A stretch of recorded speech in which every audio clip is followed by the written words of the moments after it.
I call this meeting to order, and in just a moment, I will check with Madam Clerk on the warrant being duly posted. In the meantime, I would ask that, because I just caught glimpse, we want to refrain from political signs in this space, please and thank you. So, Madam Clerk, has a warrant been duly posted? Yes. And a quorum is present. Wonderful. If everyone could please join me, stand and join me in the Pledge of Allegiance.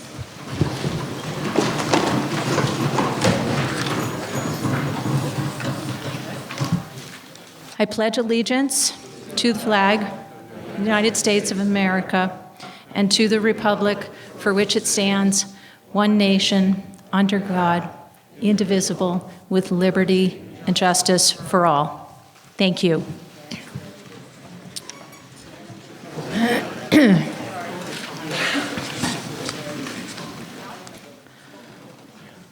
Before we go over the rules of the annual town meeting, I think many of you were just at the Babytown meeting, so that's cool.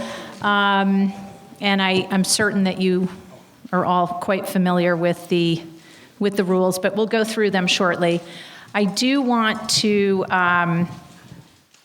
take a moment to have a moment of silence to remember those we have lost since we last had our annual town meeting. And as far as I know, at this time, we will be remembering tonight 2 town representatives, Joseph DuPont, I understand also a former selectman, Ray Grogan, also former school principal, and of course, I guess very recently, longtime DPW administrator, J. Peter Scolfaro.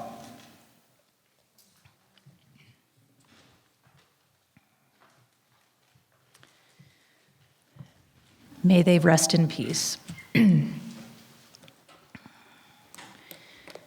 I'd also like to once again remind everyone that we are on camera.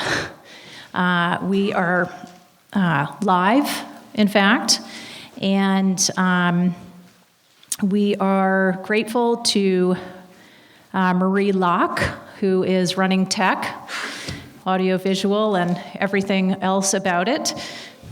This becomes so much more important up here. We'll go over that in a moment as well. And Matt Filio and everyone at Community Television of the Southern Berkshires, thank you very much. As well, we are grateful to once again have Sergeant Stephanie Burke and Police Chief Craig DeSantis with us to keep order and public safety. Everyone knows that you can see the exit signs, the restrooms are out that way. And we will go over, we'll do a practice question with the clickers. We'll just review the clickers. I know the last time we were here, and someone came up to me a few minutes ago, I think I'll try to count maybe to like 10 or 12 instead of maybe 5, because I do think that you need to kind of digest and look at the clicker. So if it seems like I'm giving a little more time this evening, that's at a special request. I know this is all still relatively new for all of us. And once again, all registered voters of the town of Lee will have a right to speak. Town representatives will be allowed to speak one time prior to registered voters. I actually saw a sort of legal opinion about this matter from 2004 that was handed to me earlier, so I will try to honor that. If I don't recognize who's who, please forgive me and just let me know, and we'll adhere to that precedent. No one is allowed to debate more than twice per motion, and I will keep track of that. Each debate will be limited to 5 minutes. Debate may be further limited or extended by a 2/3 vote. Any person who is not a registered voter of the town of Lee will require a majority vote of representatives to speak. When speaking, please state your full name and district, and please use the microphones at the front. Please, all debate must relate to the motion and be directed through the moderator. Before making any motion or debate, you must be recognized by the moderator. Tonight, we will be considering 15 articles, and I would like to recognize, I'd like to thank Lindsay Patenaude, HR Director, and again, Rachel Armstrong, Madam Clerk. So I think this is where we will do a little test run of our clickers. I don't have a question this evening. I'm sorry, that's the one thing I forgot to prepare for. So if anyone has a burning question as a test question, feel free to suggest it. Simple yes or no would suffice, and we'll do a test run. Everyone does have their clickers. If you didn't get them, they are up here. Are you excited about the weather? That's Lindsay's question. That's a good one. That's easy. Okay. So,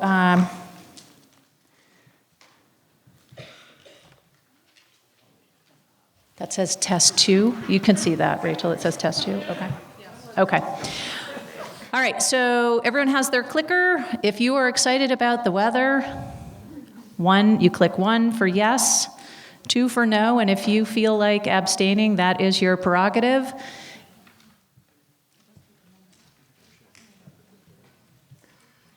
And see, I just counted quickly to 10, so now the voting will close. I am excited about the weather. I can say that publicly. No, I'm okay. I don't need to click.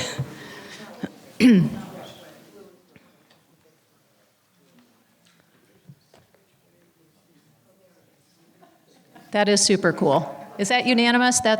I think that's unanimous. Oh my goodness, that's not unanimous, but in any case, no abstentions. So,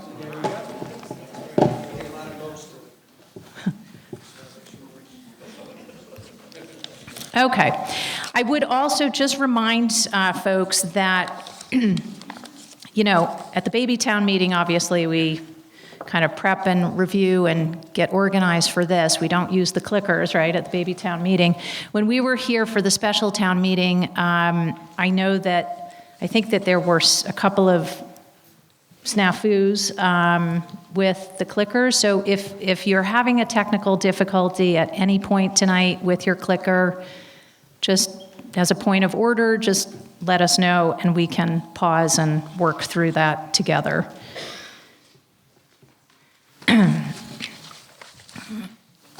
Okay.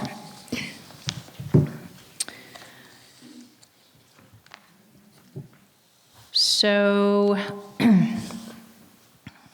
let me just see. Okay. So for our first article, the town reports, is there a motion? Madam Moderator, I move that the town vote to receive the reports of the selectmen, town accountant, and the other officers, boards, commissions, and committees of the town. Second. The motion to receive the town reports has been moved and seconded. Is there any debate?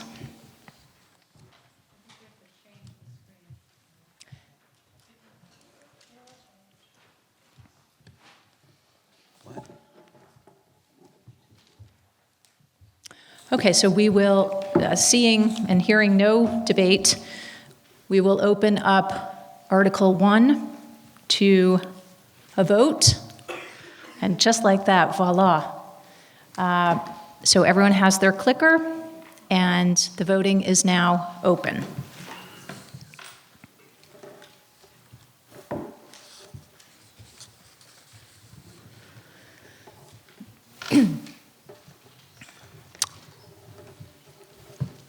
And the voting will now close.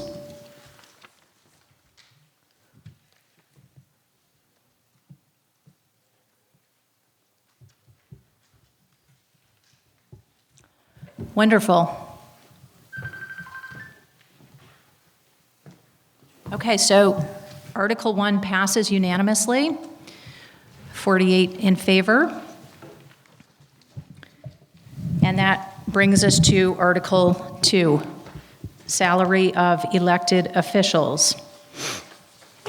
Madam Moderator, I move that the town vote to fix the salaries of all elected officials as required by law for the fiscal year beginning July 1st, 2022. Second. Article 2, motion has been moved and seconded. Is there any debate?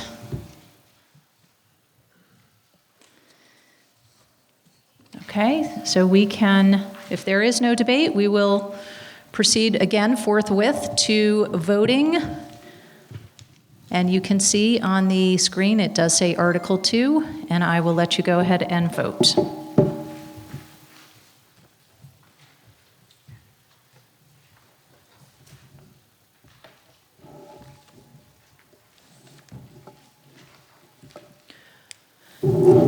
And the voting will now close.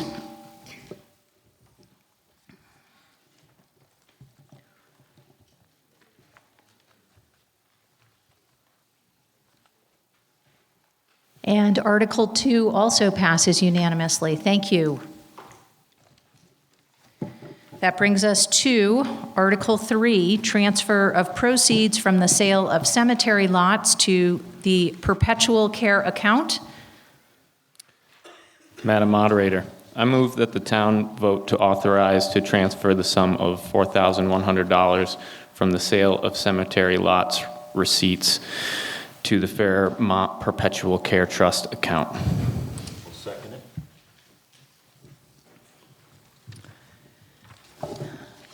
Is there any debate, any questions, concerns about Article 3? And seeing none, hearing none, we will proceed to vote on Article 3. And that vote is now open.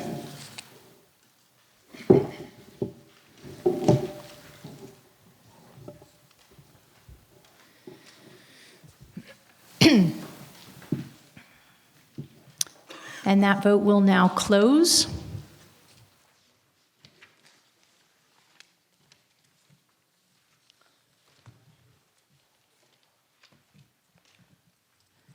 And Article 3 passes unanimously. Thank you. Bringing us straight to Article 4, the Omnibus Fiscal Year 2023 General Fund Operating Budgets. Madam Moderator, I move that the town vote to raise and appropriate $21,323,787.91 for the maintenance of the several departments of the town as set forth in the May 12, 2022 annual town meeting warrant. Second. And because this is Article 4, I will read each line of the budget with recommended amounts. If you would like to discuss any item, just say hold, and we will come back to it. We will vote on all items that were not held, and then we will have discussion and a vote on each held item one by one.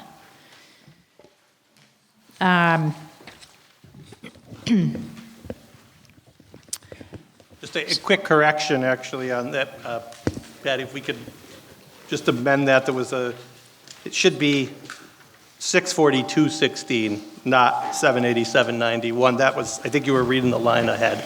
642. 21,323,642.16 is the total. It's less. It's good, a good thing. It's less money. Okay. 642.26, okay. Okay. Thank you. So please just bear with me. As you can see in the middle column, that's the current budget, FY 2022. For FY 23, which is what we're now talking about, the Finance Committee has recommended the following amounts. For moderator, $150. For selectmen, select board, $60,440.60. Town administrator, $102,085. The finance committee, $500. Reserve fund, $70,000. Compensation reserve, $75,000. Town accountant, $115,209. Assessors, $110,955. The treasurer collector, $199,407.97.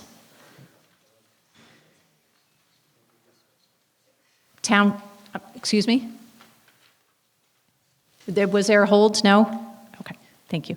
The town council, $37,333.20. Information technology, $84,318, excuse me. Land use assistant, $48,960. The town clerk, $62,667.36. Elections and registrar, $15,100. Conservation Commission, $4,200. The Planning Board, $8,081. The Zoning Board, $2,575. HR, $44,423.68. Town reports, $3,600. Office equipment maintenance, $13,260. Staff development, $4,000, for a total general government amount of $1,062,265.81.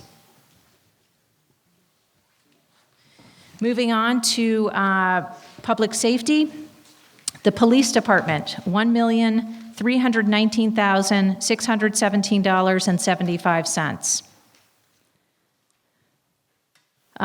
We skip over that 221, the old chart, fire department. We go to line item 231, fire EMS, $1,025,785.23. The building department, $116,214.82. The gas inspector, $5,912.87.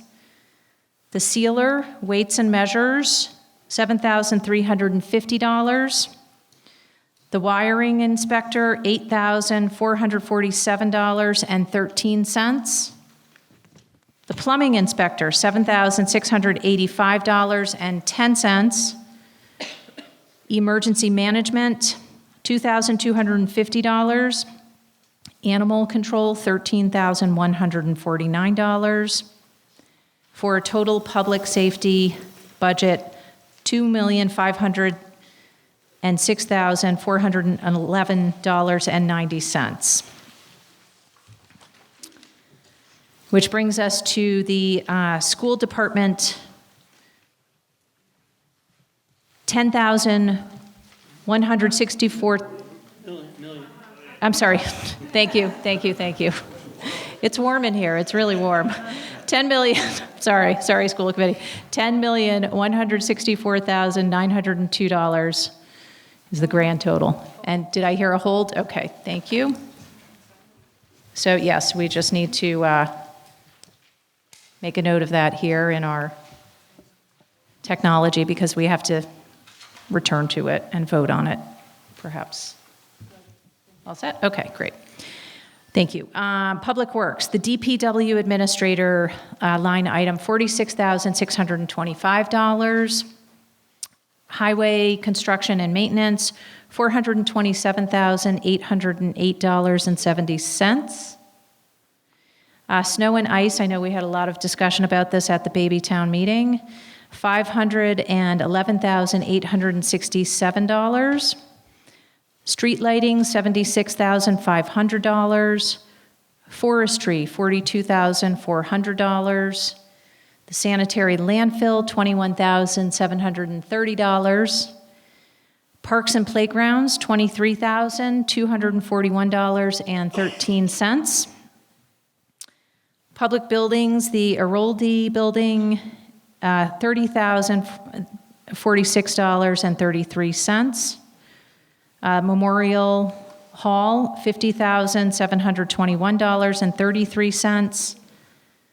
The cemetery, $90,259.99, for a total public works budget of $1,321,199.49. Okay, thank you.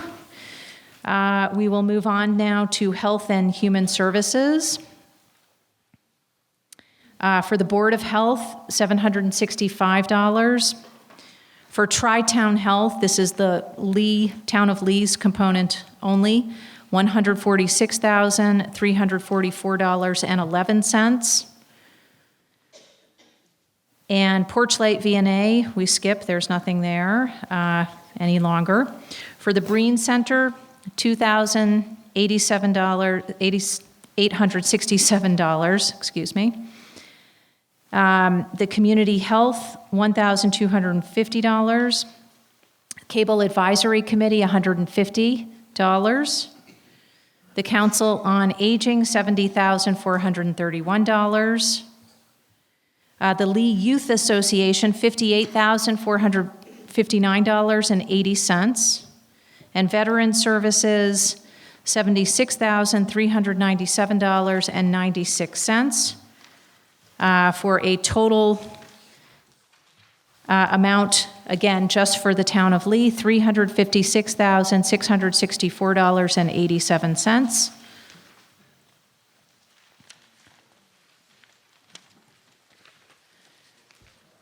For recreation and culture, for the Lee Library, $298,464.84. For Sandy Beach, $61,103. Okay, there's a hold there. Let me just make a note of it. Thank you. For the Cultural Council, $4,800. Historic Commission, $485. And War Memorials, $2,900. For a total recreation and culture budget, $367,752.84. Debt service for long-term debt, principal $850,000, long-term debt interest $12,750, short-term debt interest $3,100, for a total debt service amount of $865,850. For it's cost center 800, intergovernmental, we've got Berkshire Regional Planning is the only item there, $4,807.34, which is the total for that. And then employee benefits, Medicare, $171,279.49. Berkshire County Retirement, $1,045,392. Health insurance, $3,133,786. Life insurance, $16,045.42. Workers' comp, $126,593. Police, $2,033. Medicare B penalty is zero, and so the total employee benefits amount is $4,495,128.91. Under insurances, we have really just general property liability, I think kind of all together there, $117,669. And on the next page, we have fire accident, $60,990, for a subtotal of $178,659 for insurances, and the total budget, $21,323,642, and I believe, Chris, you said it was 26 cents. Okay, okay. So, so do we have excuse me. Yes, we have those two holds, right, thank you. And so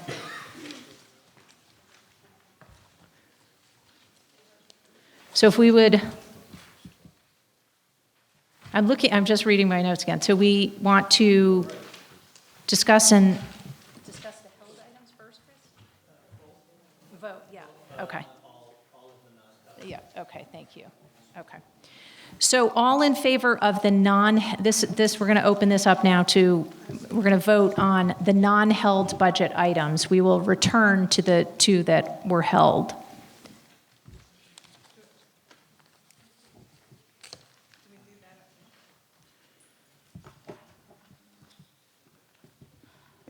Yeah, this is the vote on all of the non-held items that's on the screen right now. And we'll come back to school and Sandy Beach. Right. Separate votes on those. So everyone heard that. This is the motion now, or this is the vote for the non-held items. So the voting is now open.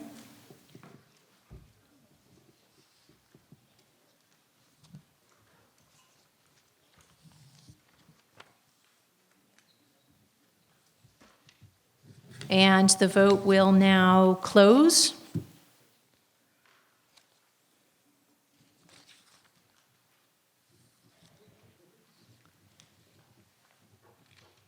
And that passes with those two exceptions we'll return to in a moment. This passes unanimously. So now we will have a separate motion and discussion on each held item, beginning with the school department amount of $10,164,902. Cornelia Kalischer, District 4. I believe in a quality education, and I'm sure we have one in Lee.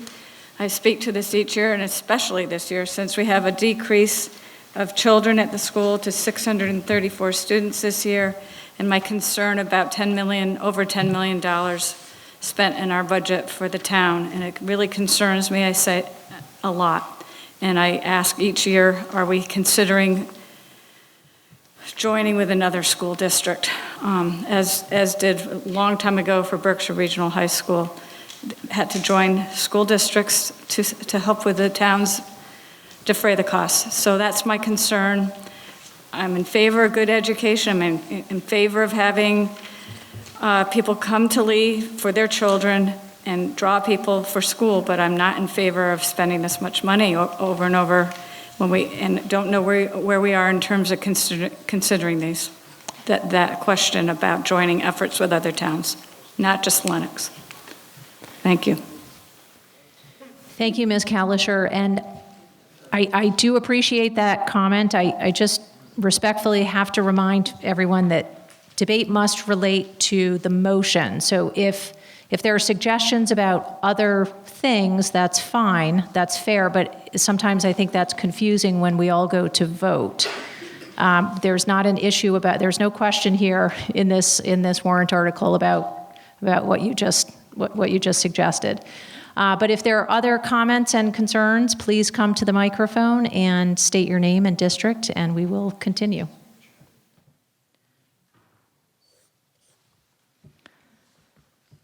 And if there is no further debate, we will proceed to vote on this held item, which is the school department budget. So the vote will now open.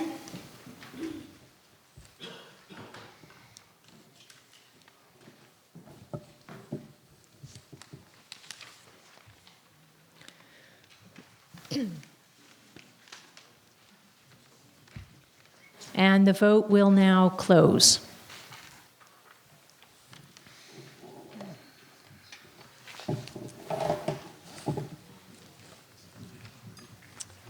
And that passes with 47 in favor, none opposed, and 1 abstention.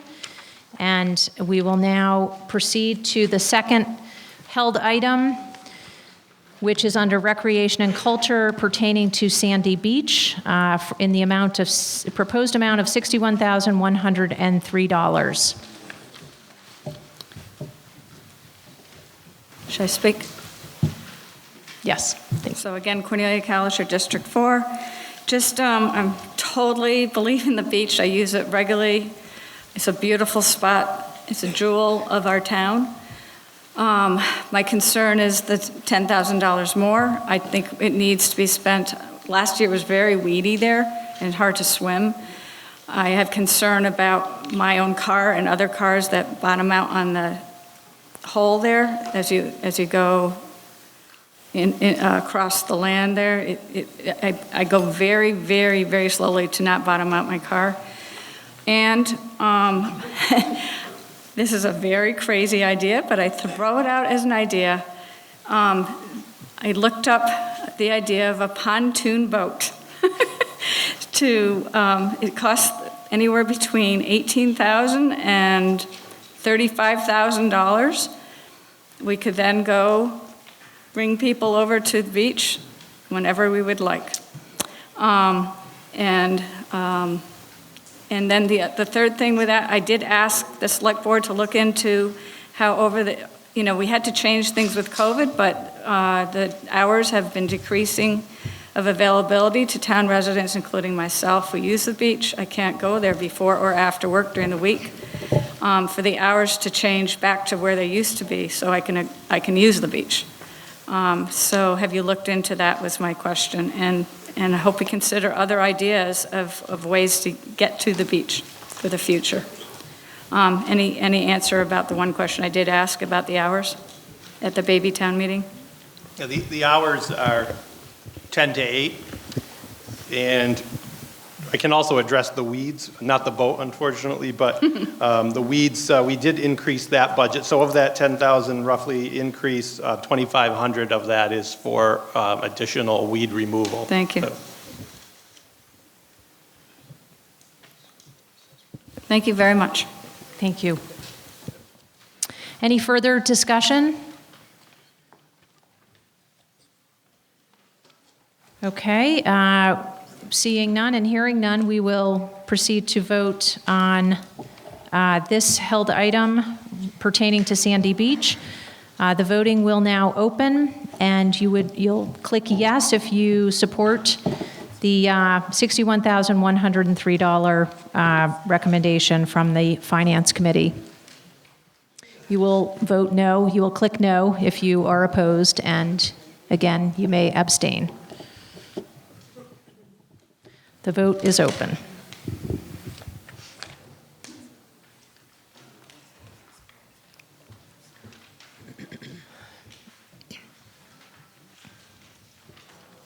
And the vote will now close.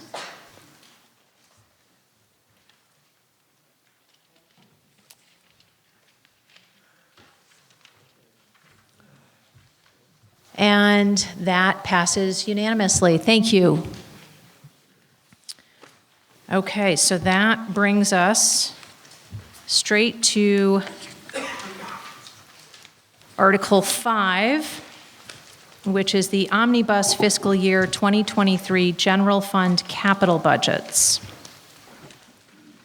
Madam Moderator, I move that the town vote to transfer the available funds, from available funds, the following sums of money for capital expenditures of the several departments of the town as follows.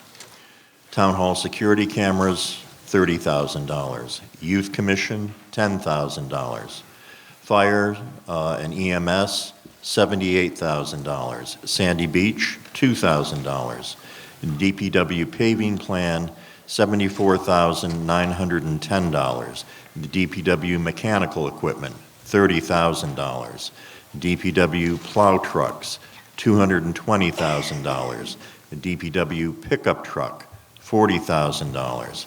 The DPW cemetery mower, $23,000. DPW extraordinary repair, $12,500. The town buildings contingency, $12,500. Town buildings memorial hall, $20,000. The town buildings library, $7,500. The Leap High School bleachers, $175,000, and Lee Public Schools, $100,000, for a total capital expenditure of $835,410. Second. Second. Is there any concern, any question, any comment? You will see that the Capital Outlay Committee and Finance Committee both recommend approval. And so we will proceed to the vote. The voting is now open.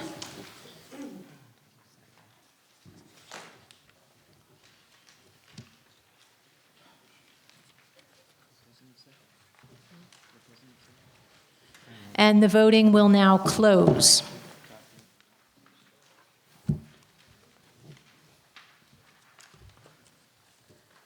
And that, too, passes unanimously. Thank you. Moving right along to Article 6, the Water Enterprise Fund operating/capital budget. Madam Moderator, I move that the town vote to make the following appropriations to fund the fiscal year 2023 budget for the Water Department. Water operations, $1,049,203.91. Capital expenditures, $27,500 for a total of $1,076,703.91. And further, to provide for said appropriations from the following sources of revenue.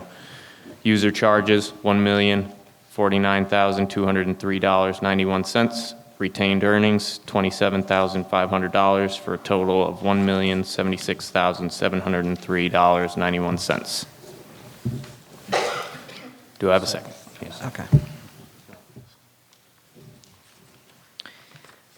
Thank you. Any debate, any questions, concerns about Article 6? So we shall proceed then to the vote. The vote is now open.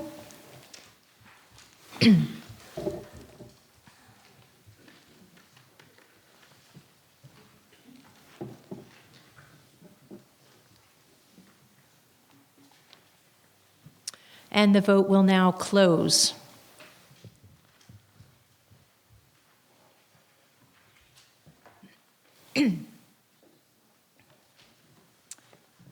Article 6 passes unanimously. Article 7, Wastewater Enterprise Fund operating/capital budget. Madam Moderator, I move that the town vote to make the following appropriations to fund the fiscal year 2023 budget for the wastewater department. Wastewater operations, $2,236,625.37, and capital expenditures of $112,500 for a total of $2,349,125.37. And further, to provide for said appropriations from the following sources of revenue. User charges, $2,236,625.37. Retained earnings of $112,500 for a total of $2,349,137. Second.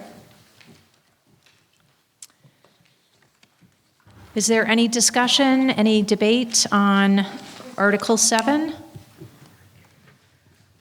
So we will proceed to vote on Article 7 as well. And the vote is now open.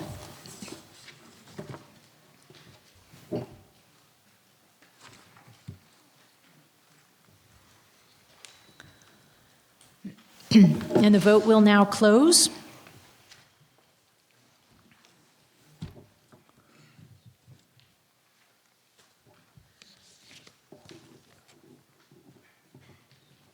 Article 7 passes unanimously. Thank you. Article 8, blanket grant application authorization. Madam Moderator, I move that the town vote to authorize the Board of Selectmen or other town departments with the knowledge of the Board of Selectmen to apply for and accept grants from the federal government, the Commonwealth of Massachusetts, or any other source to execute any documents in connection with said applications and to expend grant funds for purposes received without further appropriation. Second. Any questions, concerns, comments on Article 8? So we will proceed to vote, and that vote is now open.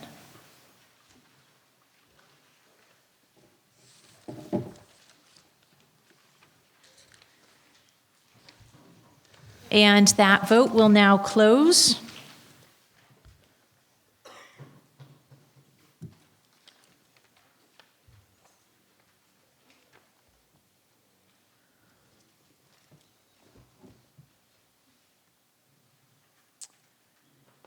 Article 8 passes unanimously. Thank you. Article 9, road repair and paving, Chapter 90.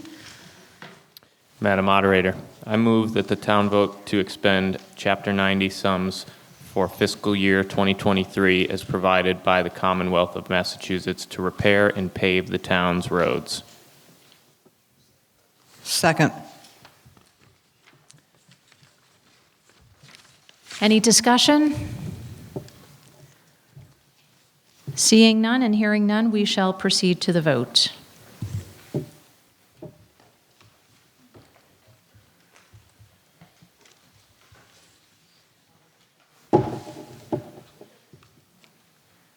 And the vote will now close.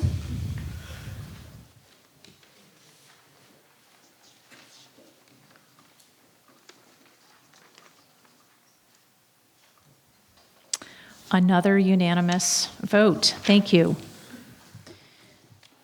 That brings us to Article 10, the Omnibus Fiscal Year 2023 General Fund Operating Budgets. Madam Moderator, I move that the town vote to transfer from available funds the sum of $415,869 for the following purposes. Bond payment for paving, $171,270. Bond payment for the fire and EMS, $145,099. Chamber of Commerce advertising, $46,500. Chamber of Commerce Gateway Downtown, $10,000. Historical Commission matching funds of historic inventory, $16,000. MEMA mitigation plan, $7,500. Laurel Lake Preservation Association, $2,500. Berkshire Brownfields, $2,000. Fireworks for Founders Day, $1,000. Bike path land title work, $3,000. And the VFW 100th anniversary, $11,000. Second.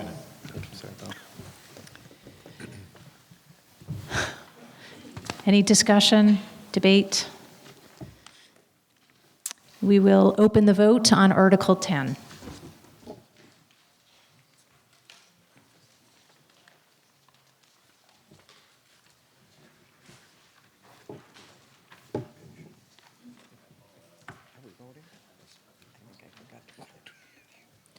And we will close that vote.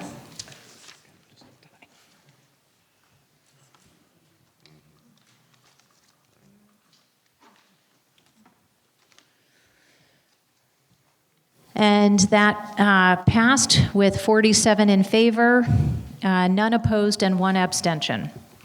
Thank you. Article 11, Community Center, and this is a 2/3 vote.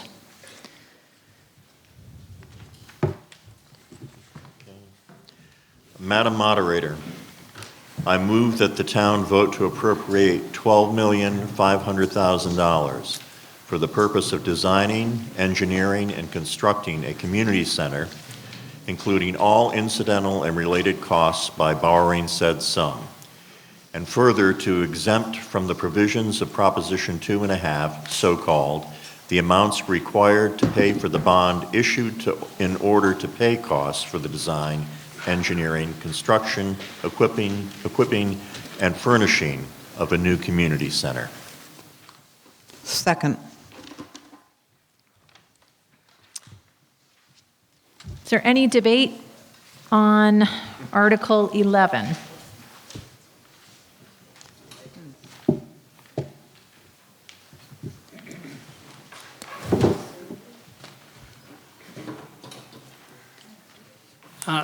Hi, Gordon Bailey, District 4.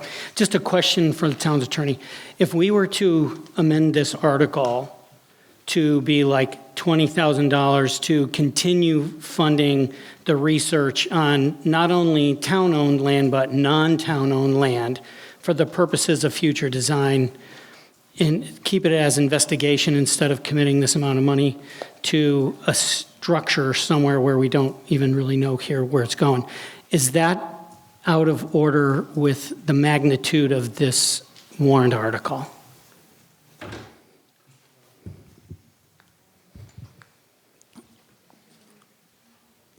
Jeremiah Pollard, Town Council.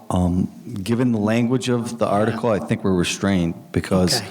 we have designing, engineering, and constructing a community center. Okay. So if the amendment was to allot $20,000 to further investigate it, I think that would be beyond the scope of the published warrant. Okay, thank you. I just wanted to see if that was possible. You're welcome. All right, thank you very much.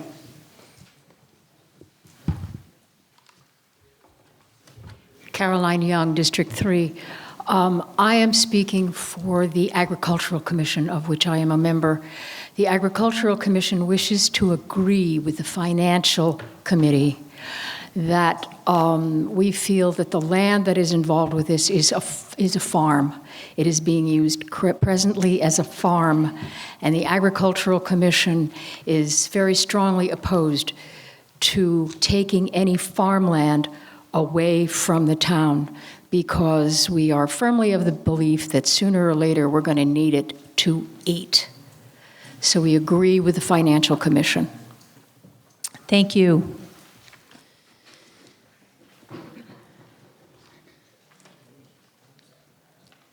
Yes. Should I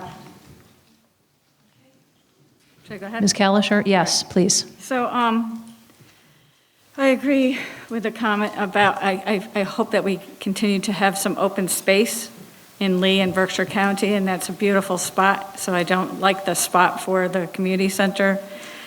And maybe to consider in the future putting this on the warrant again. I thank Kathy for all your work and diligent work at all the meetings, the select board meetings, coming and preparing for this article and your work on it.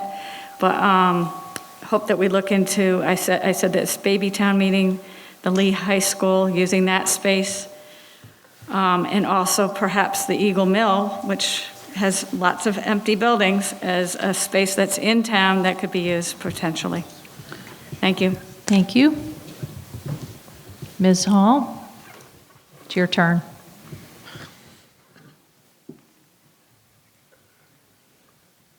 So the Kathy Hall, 50 Birch Street, Lee, and chairperson of the Lee Youth Commission. So we were not aware of anything being farmland. At one time it was, and then I think that changed, but I'm not 100% sure. Secondly, the use of the school is very limited because it's not open all hours for use. And it's limited in terms of when people use, like the gym, for example. I have talked with Jeff Cohen, the developer of the Eagle Mill, many, many times. Originally, what was it, 9-10 years ago, he was thinking of a community center there, but an issue was parking. Since then, I've talked to him about having a space there, and he said, no, he has all these buildings taken care of. I did ask about the Leaperville building that originally was going to be the hotel, and he said it was way too expensive. We checked all the areas where there was town property, simply because we knew it was going to be a very expensive project, so why add to the cost of buying land if we already have land? And the only really viable place that didn't have total wetlands or floodplain or was big enough was 300 Fairview Street. When we did the survey, people were concerned about the location, and we addressed that with infrastructure and all of that kind of stuff. So with all that said, we know it's a huge amount of money. We appreciate the fact that the town, we are so thankful for the town to have given us monies to do all these feasibility studies.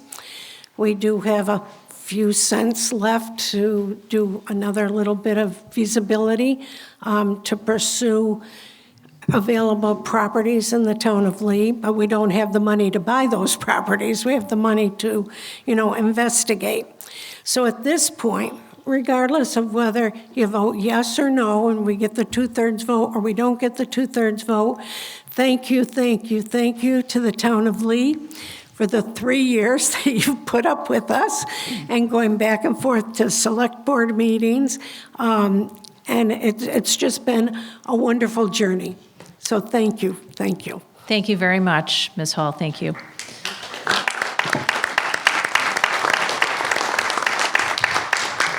Yes, Mr. Ariente. Hi, Nick Ariente, Finance Committee Chair. Just a point of clarity, the consideration of this article by the Finance Committee did not take into account the specific location of this project. So that's just a point of clarity I wanted to make. It was really strictly made on economic standards. Thank you. Yes.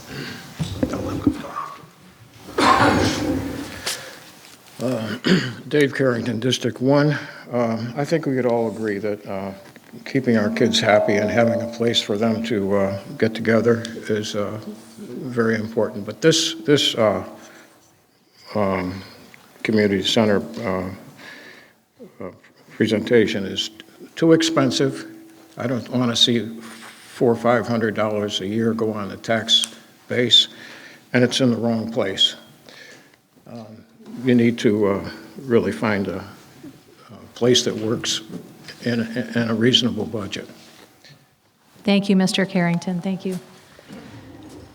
Any further comments or questions? Yes. I just wanted to make a quick comment on what Gordon had mentioned earlier, and Kathy may be able to confirm this, but I believe you had mentioned about $20,000. There is some money left in capital right now that was left over from the studies, which I think is pretty close to that. So if the Youth Commission did decide to carry that capital over, there would be some money there.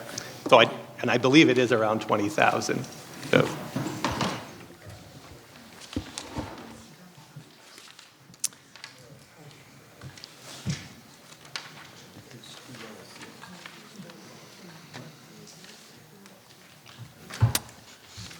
Is there any further debate on Article 11?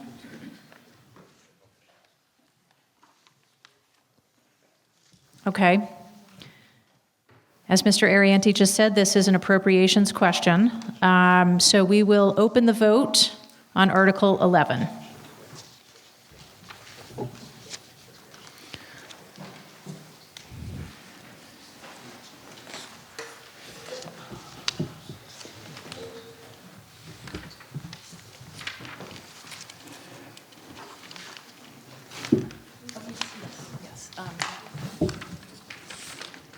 I'll show you. 1 second.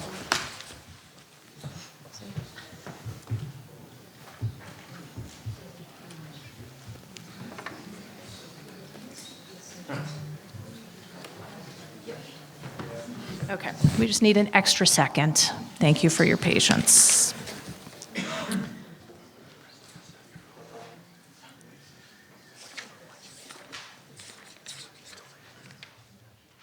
Okay.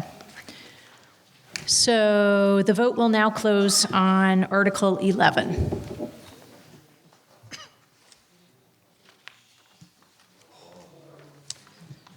That's a lot of red. The article fails, 2 in favor, 44 opposed, and no abstentions. Which brings us to the hot topic of Article 12. Political sign bylaw revisions. This is another 2/3 vote. Madam Moderator, I move that the town vote to amend the Town of Lee zoning bylaw, Section 199.7, by adopting the version with stricken language removed and underlined text added as published in the May 12th, 2022 annual town meeting warrant.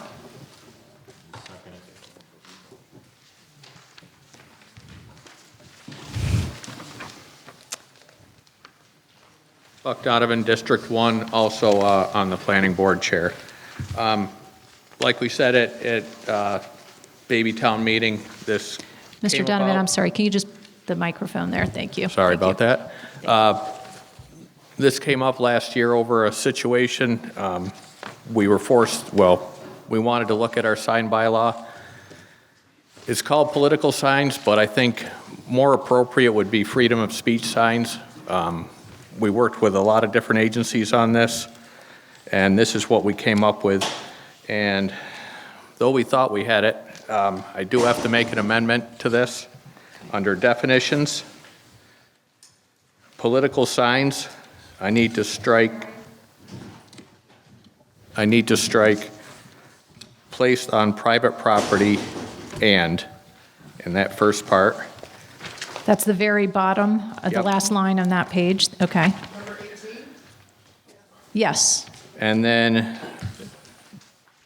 23 definitions, also strike placed on private property and then further on that paragraph, a matter of, to strike.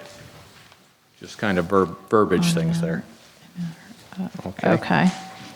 And great author on this was Peter Blum. Any questions, I'm going to refer to him, please. Thank you, Mr. Donovan. I would second the amendment. Yes, okay, so, right. Do we have that in, I don't imagine that you have it in writing, but I know it was just some minor technical verbiage. I don't know if everyone, I can repeat it, so we can kind of mark our warrants together. Looking at Article 12, and correct me if I get any of this wrong. Here's Article 12, and the amendment, the proposed amendment right now is to, at the very last line, which is in bold-faced and underlined, I believe you're suggesting we strike a sign placed on private property and, is that correct? Placed on private property and Yes, leave placed. sign. Okay. Okay? And then the next page, in the middle of the page, number 23, political signs, you're looking at striking in the very last line of that paragraph the words "a matter of." And also earlier in that paragraph, placed on private property and. Right, thank you. Okay, Okay? thank you.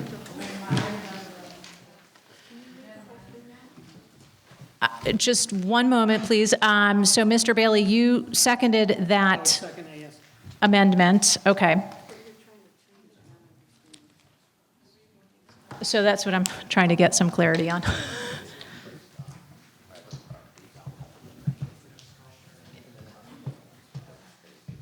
Okay.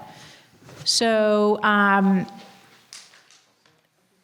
we're going to open this up to discussion on the amendment right now, as just described by Mr. Donovan.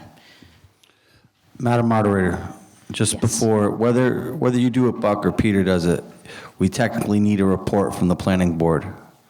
So what you voted, what you did with this.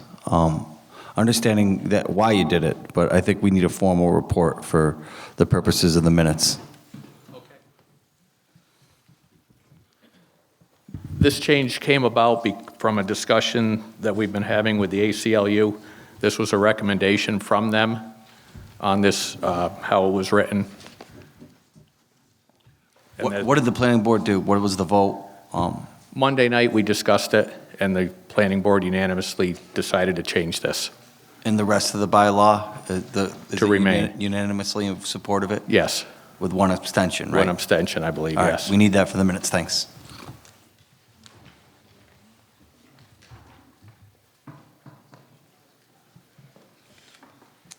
We're still debating the proposed amendment. If there is no further discussion or debate on the proposed amendment, we will open the vote to the amendment as just described. We could, right, oh yes, I think we could probably do a voice vote, yes? If that's easier. But it is, yes, right, it is 2/3, so. amendment's a majority.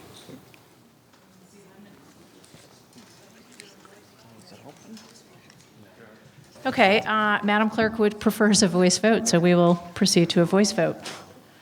And all in favor of the proposed amendment, say aye. Aye. And all opposed? Any abstentions? Well done, well done. Thank you. So that proposed amendment passes. So that brings us to, there was some additional debate on the article itself. And Ms. Kalischer, I don't know if you were first in line on this. Very quick, I had asked the Babytown meeting about page 11, the wording of it, and you're going to look into that.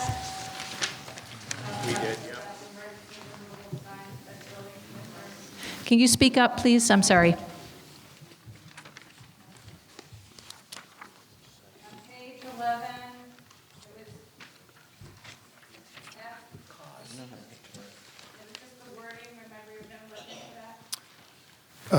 Peter Blum, I live on Orchard Street. The board did talk about this at the meeting Monday night. The concern expressed at Babytown meeting, as I recall, was that the language says that the zoning enforcement officer shall, or the building commissioner, shall cause to be removed a sign that's in violation. And the suggestion was made that perhaps it would be better to say, rather than shall cause to be removed, shall say may be removed. And the discussion, I'm sorry to report, went against that change. The reasoning, as I understood it, was mainly that the shall cause to be removed is a language that's very common in the building code. And secondly, on further consideration, it seemed that we wanted to say that if there is a violation, that there is actually a duty on the building commissioner to enforce the bylaw, and it's not up to them to decide which one they're going to enforce and which one they're not going to enforce. thank you. It's just not knowledgeable. I appreciate you looking into that. Thank you very much. You're welcome. Thank you. Ms. You're not getting off that easy. Sarah? Yes, I'm sorry. Yes. Hi, Bob Jones. First of all, I want to thank the planning board for all the work they put into this. It was a tough spot we were all in last year, and it was very upsetting to the town, and I want to thank the planning board for all the work they've done. I just have one question. You said you consulted with the ACLU, who actually bought the complaint last year. Did we send to them the final draft, what we're looking at tonight, and ask for their take on it? Technically, no, we did not send it to them. I will tell you what we have done, though, which is essentially the same thing. We sent them an early draft, and we received comments some weeks or months ago, reflected some of those suggestions in the draft that you saw at Babytown meeting and it is here tonight. Some of those suggestions we didn't fully understand or didn't fully agree with, and we did not take action.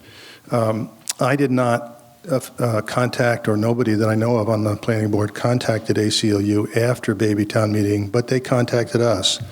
Somebody had spoken with them from the town, they didn't say whom, And they expressed a series of concerns about the draft that we have before us here. One of those concerns led to the amendment that Buck just proposed and that you all just adopted. I can summarize for you my understanding of their current position if you would like. They commented favorably in an email to us on Monday, saying that they have now seen a draft of the sign ordinance revisions that apparently are being presented to town meeting in just a few days, meaning tonight. While we applaud some improvements and the hard work that has gone into it, we're right to highlight certain concerns. And not only because we have heard that some officials may be implying this draft has been approved by the ACLU, which is decidedly not the case. So I've spoken with Ruth Borquin, who is a senior attorney, several times about this, and I think I understand her position fairly well. First of all, I explained to her that I hope I never left anyone with the impression that the ACLU had approved this draft. I think I said that we had communicated with them and had taken some but not all of their suggestions. She said she appreciated that. She has, I think, two concerns still that we have not fully addressed. One is that she points out that we are giving a lot of rights to landowners in Lee to post signs on their land adjacent to town highways, even if it's on town land, but not blocking the sidewalk or the road. But we haven't done anything for people who don't own land. Well, actually, that's not true. She accused us of that, but we have done a little bit. If somebody who isn't a landowner wants to talk to me and ask me, can they put a sign on my land, I can say yes, and then they can use my rights. But if you're just, say, a renter in Lee and you don't know any landowners, I think she correctly points out that we haven't really addressed that fully. One of the things that we talked about on the board that did not lead to an amendment here or a provision was the possibility of the town designating some areas for essentially like the Speaker's Corner in Hyde Park in England, a place where people can put signs during elections or at other times. There might be a little piece of grass somewhere that the selectmen could designate as a public sign place where you don't have to own property in order to post a sign with your opinion on it. We talked about that on the planning board, and the board voted against that, although there is still a small relic of it in the findings. So it is something that the selectmen could do, I think, under your general powers if you wish to do that, but there's nothing here that requires or even urges you to do that. So that's issue one, I think, that Ruth had, which is what about people who are not landowners? And the other issue she had, she didn't like the idea that we had put in the legislative findings something that came up during our hearings quite emphatically, in the statement that town-owned land is the use of town-owned land is in the discretion of the selectmen and on occasion the voters. She objects to the idea that there could be unreviewable broad discretion in deciding who gets to post signs and who doesn't get to post signs. I discussed this with her yesterday by phone, and I think we just disagree. My view of it is that there are many areas where selectmen have discretion and could abuse it if they wished, from rental of property, from the management of town hall, from managing employees, any number of things could lead to a discrimination complaint if the selectmen behaved in a discriminatory manner. But she argued that the First Amendment is different somehow, that the First Amendment should be protected especially, and there should be no discretion in the selectmen as to whose signs get approved and whose signs don't get approved. We have not solved that problem here. I'm not sure it is a legal problem. I think Ruth may be overstating the law a little bit and pushing it the way she would like it to be. She probably has some cases that support her position. I'm not sure it's established law, though. I will also say that if it is a problem, I think we can fix it, and I think she admitted that we could fix it easily. If it's a problem, the selectmen can adopt a policy about where and when signs will be approved on public land. And we have made some provisions for that here in the bylaw. allowing automatically that if I have a sign on a piece of land that's adjacent to my property, but happens to be off the road and still on the town right-of-way, I can do that. But that's the only case that we provided for in the bylaw. You could do any number of things that you chose to do in order to address Ruth's problem with unreviewable discretion. I think those are the two main things that we talked about. Thank you, Mr. Donovan. That was very thorough. Thank you. Blum. I'm sorry, Blum. Yes, yes, thank you. Don't blame him. It's so hot in here. It's so hot. I'm sorry. I told Neil a lot of people like to talk. I guess I'm one of them. Thank you. Ms. Langlis, you've been very patient. Thank you.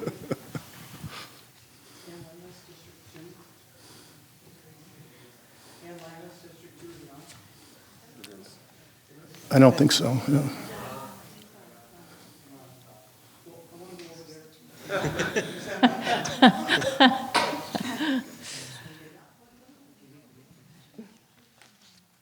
I think most of my questions are going to be mostly for Jeremiah Town Council. I actually sent in the original draft into the ACLU to Ruth myself. I also had a phone conversation with her for about 35 minutes about a week ago. And they did a great job. The most important thing I think pointed out was that they changed the fact that it was not on personal property so that people could still have freedom of expression as taxpayers in our town. So on 7.1, B, it says to accommodate the constitutionally protected interests of the public in the speech and expression, the subchapter allows political signs wherever a business sign is allowed. In addition, it allows modestly sized political signs to be placed on any person's private property as long as they do not interfere with traffic, otherwise creating hazard, which is common sense. You don't want to have any hazard issues. My question is, with such a broad range, Jeremiah, the fact that it says it allows modestly sized, it actually doesn't give a square footage or measurement. Yeah, that's because that comes later in the bylaw. This is an announcement of the purpose of the bylaw, which doesn't create the standards. Okay. The standards are they're specific later on, and they've also modified or corrected the bylaw so that you don't. I think our previous bylaw allowed larger signs, business signs, and they did political signs, and now that's all on an equal level. Thank you. So is that also going to apply with B2, where it says close to the traveled way, they should be of limited size?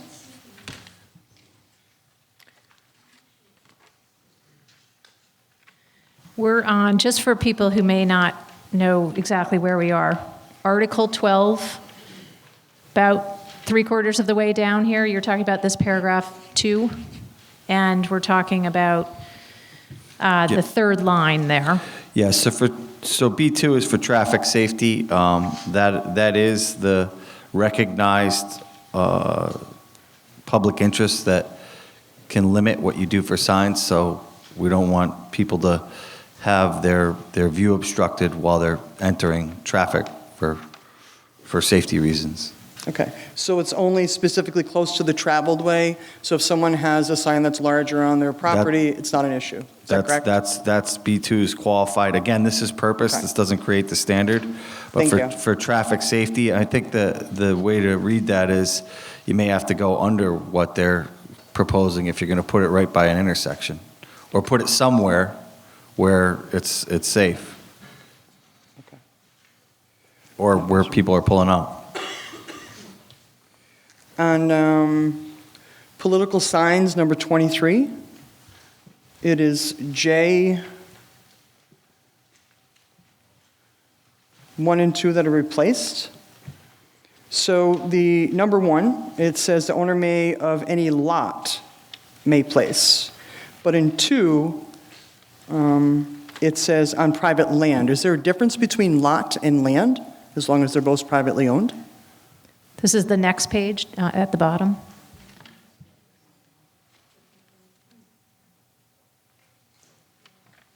No. So if there is no difference and there's two separate, number one says that you can have with a sign permit for a political sign. Number two says without a sign permit. Is that a typo? Should they both be without permit?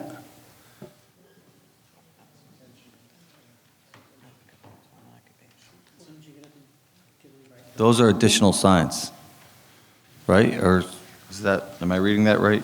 It says, in addition to signs authorized above. Yes, that Right. paragraph 2. So my question is then reverts back to one. If that is the case, the owner of any lot may place political signs on a lot So with a those are- sign permit. That J1, correct me if I'm wrong, Peter, but the intent here was that you can have any sign of any size that's allowed in that district Right. with a permit. And number two, without any permits, those signs, which are, they are 6 square feet, you can have as many as you want, and you don't need a permit for them. Am I reading that right? Yeah. Thank you for the So clarity. That's a lot of signs. Okay. Thank you. And then I had one more question. This was the original question I had asked about the Babytown meeting. The next page, it would be J4. Except as provided above, political signs are subject to the restrictions and limitations generally applicable to other signs in the same zone, including lighting and location. Where both a permitted political sign and a permitted commercial sign are present, the combined area shall not exceed the size allowed in that zone. And you had expressed to me and explained to me at the Babytown meeting that it meant basically if I have an allowance of up to 12 square feet for the exterior sign of my store, that I can only take a permitted political sign and replace it up to those 12 square feet. Did I understand that correctly? I don't think I explained that at the town meeting, at Babytown meeting. I think Peter did. I apologize if this is hard to follow, but can I give a little longer answer to why we're doing things this way? We started with this with two problems. One was the events of last summer, and the other one was a case from the Supreme Court in 2015, which basically said you can make, if you make distinctions based upon the content of signs or who puts them up, you're going to be subject to something called strict scrutiny, which is under constitutional law a very demanding standard that you can almost never meet. So the purpose here was to try to rejigger our rules so that to make it unlikely, hopefully impossible, for anybody to ever be able to say, well, I applied for I want this kind of sign, and I'm in this category, but if I was in that category and it was a different content, I could have it, but now I can't have it because of the way the bylaw is designed. So we tried to make content discrimination disappear. I hope we succeeded. The way we did it was that we liberalized the ability to put small signs basically in any number anywhere on your private property and sort of adjoining the town highway. Up to 6 square feet, no permit required. Put any number out that you want. Put anything on them that you want. It could be, I have a home occupation here. I, sell kitchen cabinets. It could be Allahu Akbar. It could be anything you want. Political or business. No permit required. That's paragraph 2.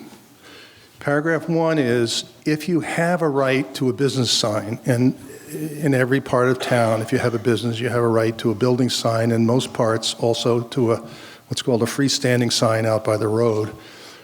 You're also free to devote any part of that you want, or all of it, to First Amendment speech. So instead of saying, my shop that sells bracelets, you could say, God is great, or, I like Black Lives Matter, or anything you want, as long as the size, square footage is observed. So I hope that's clear now.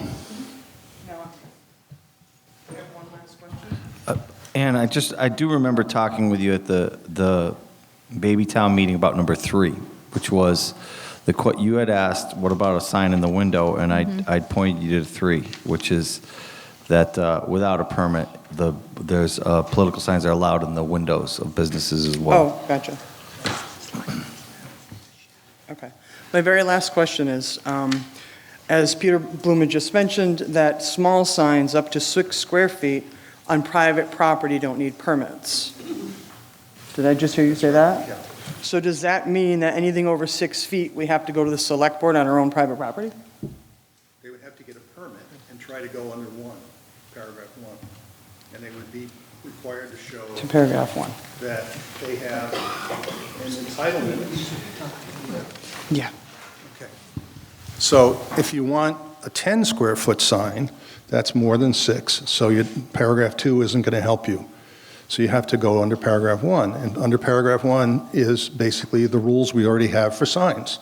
So depending on your zone, you're going to have a sign limit size. And I think we talked about this previously, Ann, and I think in your area, the size limit for your business signs is dependent on the... Private property, I'm talking, not business signs. Well, business... No, private property includes business. It's not public property. Gotcha.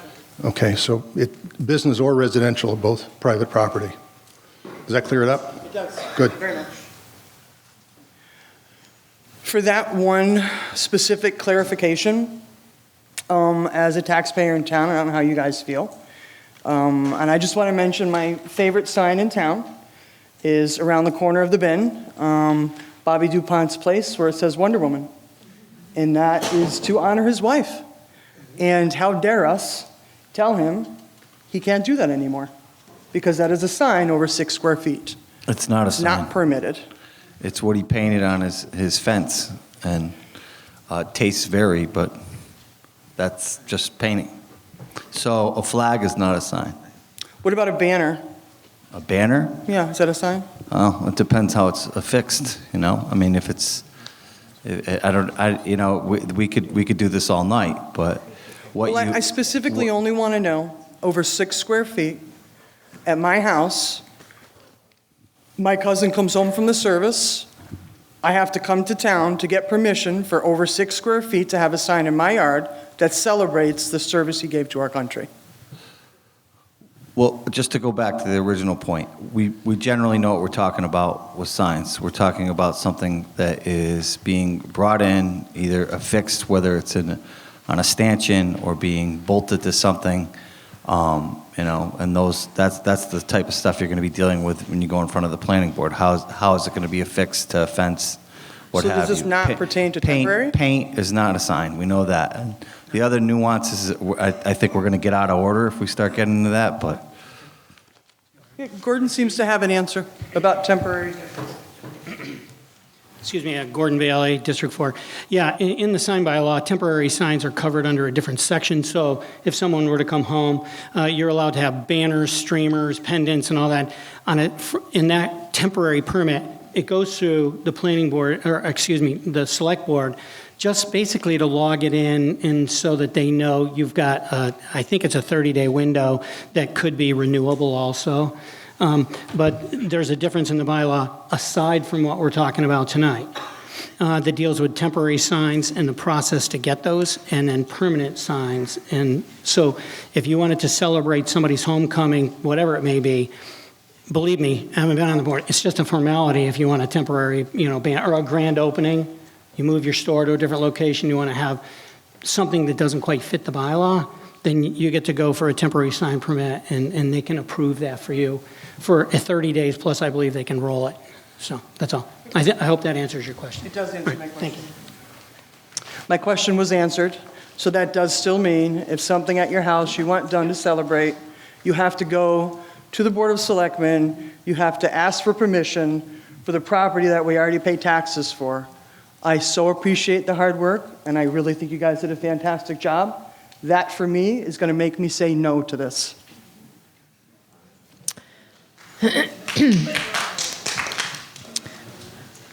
Mr. Bloom, thank you for all of your thoroughness. Is there any other debate or discussion on this article? Hi, Alex Hettinger, District 3. What Ann was just saying, that this would make her vote no on this, would it change this temporary sign permitting? If we vote no on this, wouldn't we still have to be getting temporary sign permits? Because that's what the regulations say now? Yes. So it's not that we would get rid of these temporary sign permits, it's just changing the language to make them more, I don't know, free speech. These are And bylaw revisions, yes. These are revisions that would increase people's freedom of speech rather than eliminate the temporary permitting issue. Is that correct? Yeah. All right, I just want to make sure when I vote. Thank you. Thank you, Ms. Hettinger. Yes. This is just a quick question. Mr. Donovan, in the beginning, was talking about other things that the ACLU suggested to add, and I'm not understanding, you'll be adding those later? Some of the things that they suggested, we reviewed in plenty of time to prepare for Babytown meeting, and we rejected some of those and accepted some of them, and they're in the draft. The ones that we accepted are in the draft. After Babytown meeting, we also received a number of suggestions, one of which was Mr. Donovan's amendments tonight, which we accepted, and the other two that we have not accepted involve doing something about people who are not landowners and doing something about putting in standards for the selectmen's decisions on where signs may be placed on public property. Those we have not addressed yet. We could address them, or the selectmen. In the second case, the selectmen could address them if they chose. But we've only tried really to solve the two problems that we set out for, which was bad enforcement last summer and the 2015 Supreme Court case from Arizona. I appreciate all your work, but if I vote yes, I also feel like, I'm feeling I want to vote yes for all this work and more leeway on some of this, but I also feel it's very important to include the non-landowners who just rent to have them have a place. So you could do that at a later date? We could, if I could get a majority of the planning board to go along with me on it. Personally, I was in favor of having a place or places in town where people could just put signs, whether they own the land or not, on public land. All right. That did not carry, that idea did not carry on the planning board. All right. It's not necessarily dead forever, but it is not in this draft. Thank you.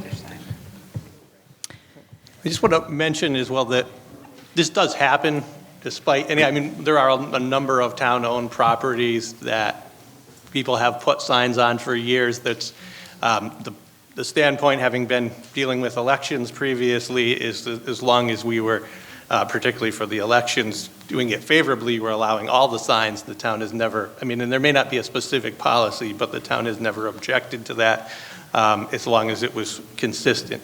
So we were removing all, you would either remove all or leave all, but they've always left all of them. So. And that happened near the parking lot near the post office is a good example where many people have seen signs lined up in that grass strip there. There's never been issues with that. That is town property. But. And the corner of the playground in South Lee, that's a favorite spot too. So I have one comment about this bylaw that every year, the basketball team or some team has their names up on the poles, and this bylaw would not allow that to happen, and I think it's a great tradition. And so I think there should be some kind of clause for celebratory needs that doesn't require somebody to have to go to the select board or to the planning board to get a permit. I think that this is being overlooked in this sign bylaw, and I hope that someone could make an amendment for something like that. Thank you. I guess I would just point out that the definition there of political sign, to my mind, would preclude or would allow for the sign you're talking about. For team, I don't know. Well, But I don't know that that kind of sign is trying to influence voters. I'm not sure. well, they are put on telephone poles. Okay, fair enough. So, Yeah. Oh, go ahead. No. I was just going to say, we don't own the telephone poles, the electric company does, so we really don't have any jurisdiction as in regards to what they do with what they put on those poles. but you've got the building inspector being able to take those signs off. So I just wanted to Noted. mention that Yes. that could be a stickler. In regards to that, I don't know if the planning board could, or maybe Gordon, you can, as an associate member of the planning board. Sure, But just to clarify the difference, the temporary signs, which we're kind of talking about here, is a completely different bylaw that would be revised Correct. separately at another meeting that does not apply to these. That would be a separate, to allow those would be a separate bylaw and a separate motion at an upcoming meeting to deal with temporary signs.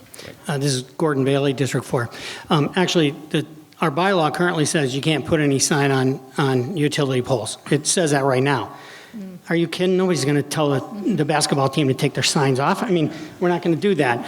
And not only that, the pole's not our property. It's on town land. We have never bothered with a basketball, soccer team, or whoever wants to do that.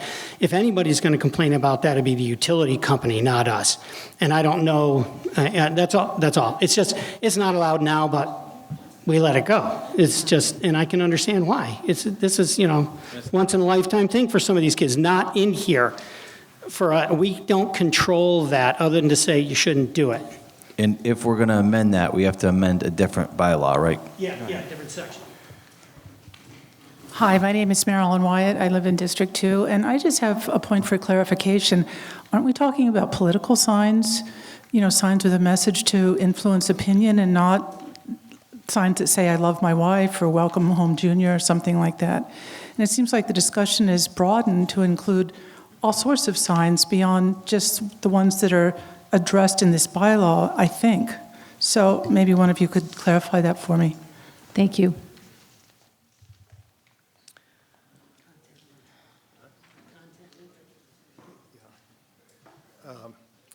Well, we've used this term, political signs. Not everybody liked that. There were other suggestions, so we didn't adopt. But we're trying to establish a set of rules for permanently placed signs that express opinion. And if your opinion is, I love my wife, I don't think anybody's going to complain that that's not political. Maybe. I don't know. I think it'll probably qualify. Does it qualify? So again, I also agree that a lot of the questions that have come up regard the process for temporary signs, which in Lee require the approval of the Board of Selectmen. And that's a longstanding policy that we have not proposed to change here. Whether you pass this or fail it or defeat it, the rules for temporary signs will remain unaffected. Yes. My name is Tim Gray, and I'm very confused about all the sign laws here in the town of Lee. Can't imagine why. But this morning I woke up to, I'm voting for Ann. This morning I woke up with a Gordon Bailey sign on my lawn. It sure is. It's right on my lawn. Okay. Well, Yeah, point of order. So I'm just trying to tell you people, we still got sign problems in this town. Excuse me, and excuse sooner or me, later, we please. got to get it straight. Please, we need to remain on topic. On topic. It's about signs, excuse me. Yes. John Cody, District 3. We're getting way out in the weeds with this thing. I mean, we're including other bylaws in the town of Lee. We're not concentrating on a bylaw that we're supposed to be addressing right here. I would like to make a motion that we move this question. Second. Okay, a motion to move the question. All in favor? Aye. Okay, all right then. And all opposed? Any abstentions? Okay, I'm sorry?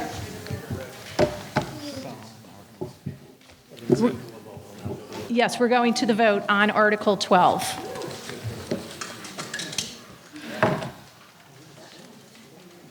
And the vote is now open.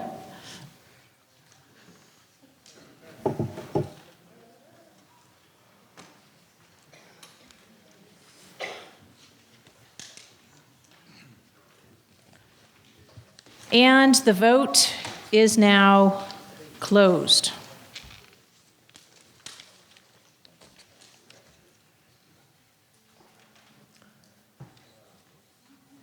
All right. The article passes, 42 in favor.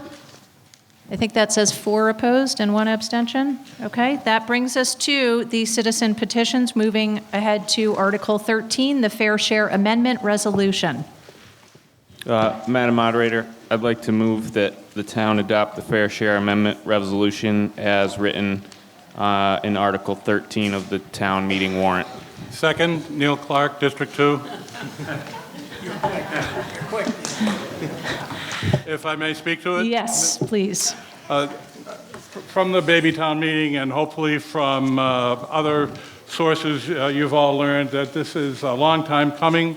It's a state constitutional amendment that would create a dedicated and sustained revenue stream solely for the use of public education, public transportation, and infrastructure.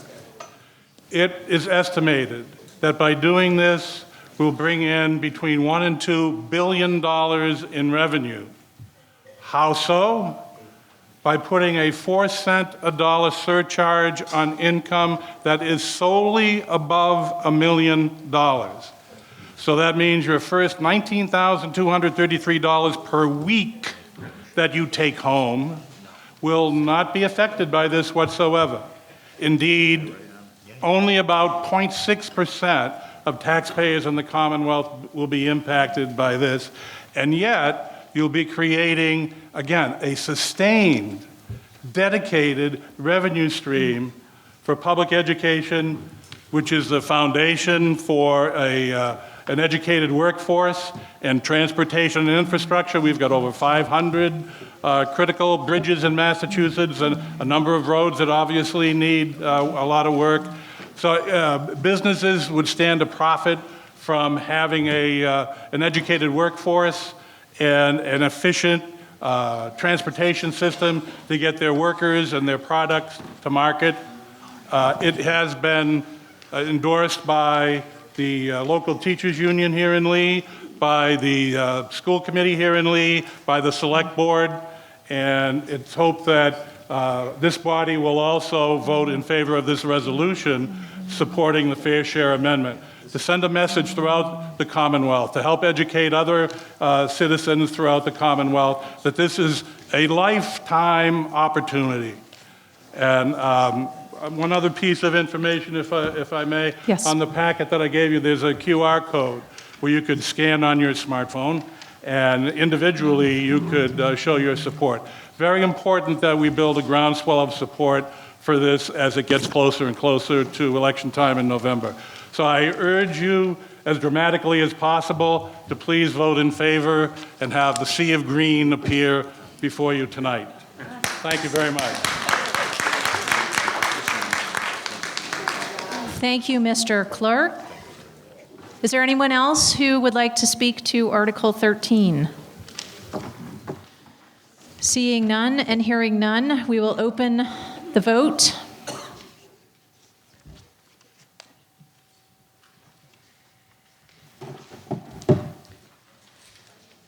And we will now close the vote.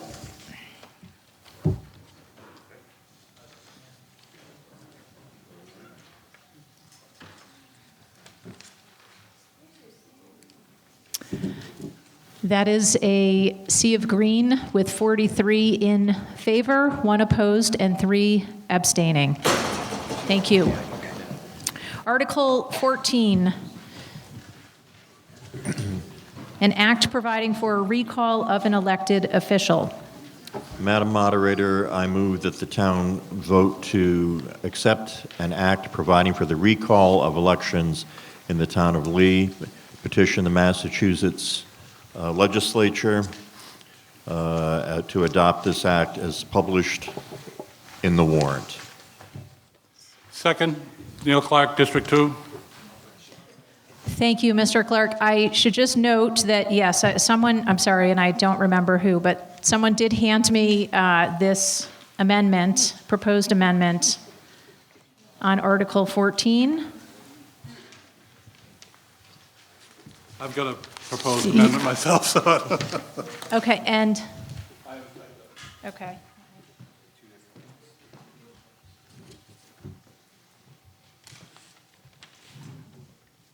Can I speak to it just in general and then address the amendments? Yes, go right ahead. As a district representative, and perhaps for the last time, I was approached by a citizen in Lee to make sure that this would come up at the meeting, as it did at the Babytown meeting as well. And in essence, I view this as a request of a fellow Lee resident to see if the representatives feel that the town would benefit by having a recall provision in their bylaws. Now, the language, and you could probably tell just by looking at it, was adopted, or I believe it was adopted from some other community in Massachusetts. So the language itself would seem to need some amendments, because I believe, in speaking to the resident, that there's a typo, number 1. So I do have a couple of proposed amendments to the language, which, if the moderators suggest, Yes. would allow, I'll read the Yes, you can go ahead and read Okay. what you have here, Well, please.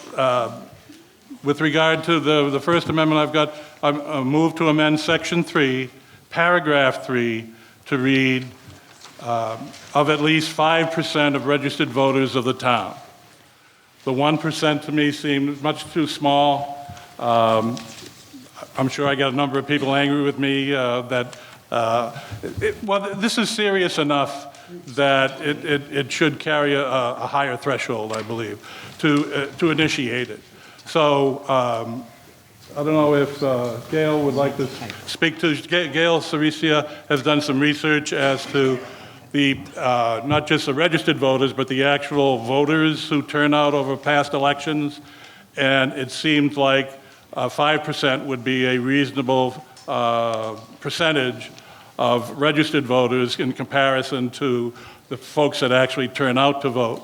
And it would be incumbent, as it says in the proposed article, that you get whatever that 5% turns out to be, but it seems like several hundred signatures to go ahead with the process.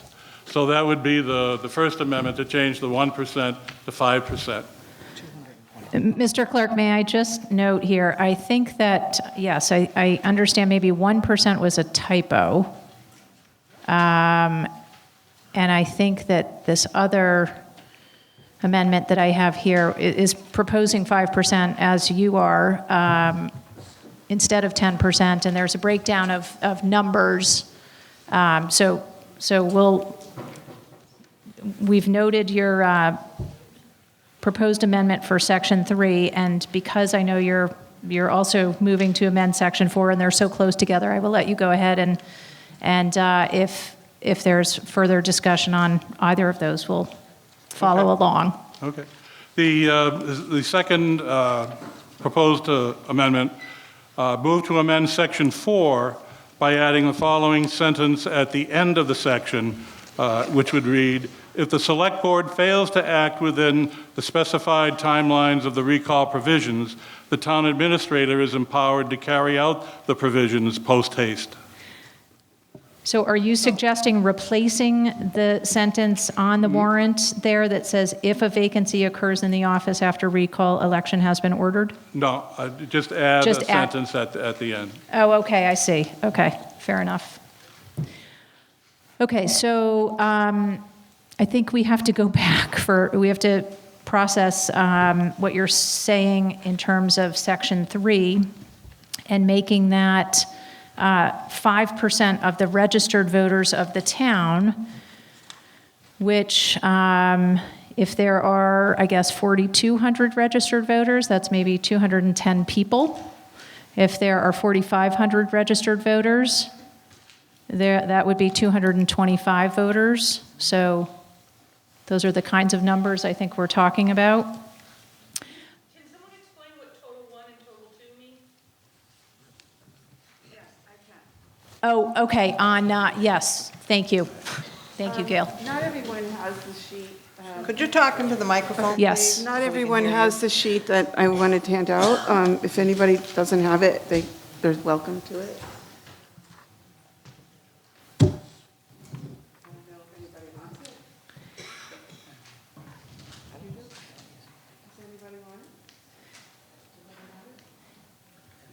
Sort of broken down by election type and primaries and offices, it looks like. Yeah. Yeah.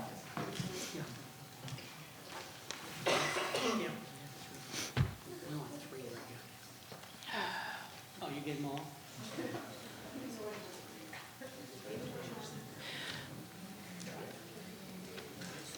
So just to be clear now, we're talking about the proposed amendment in Section 3, Paragraph 3. And Gail, you're going to speak now to Has the anyone made a other- motion to amend? There's been no motion to amend. This is just, There's no, he read them, there hasn't been. Yes, I think there was. I'll second the amendment for purposes of discussion. Okay, thank you. So there was a question, I'm sorry, right in the center, to explain what I believe, Gail, you're going to explain to us right now. okay. So there's 2 primaries in 2020, and I believe, one is a Republican primary, and the other one was a Democrat primary? Caucus, I guess. Probably. And so I had some numbers for that. So in the first column, I just took the numbers and put them on a column individually and then divided it by 6, okay? And I came up with 210. Basically, this is to give you an idea of how many people actually vote in the town over the last 3 years.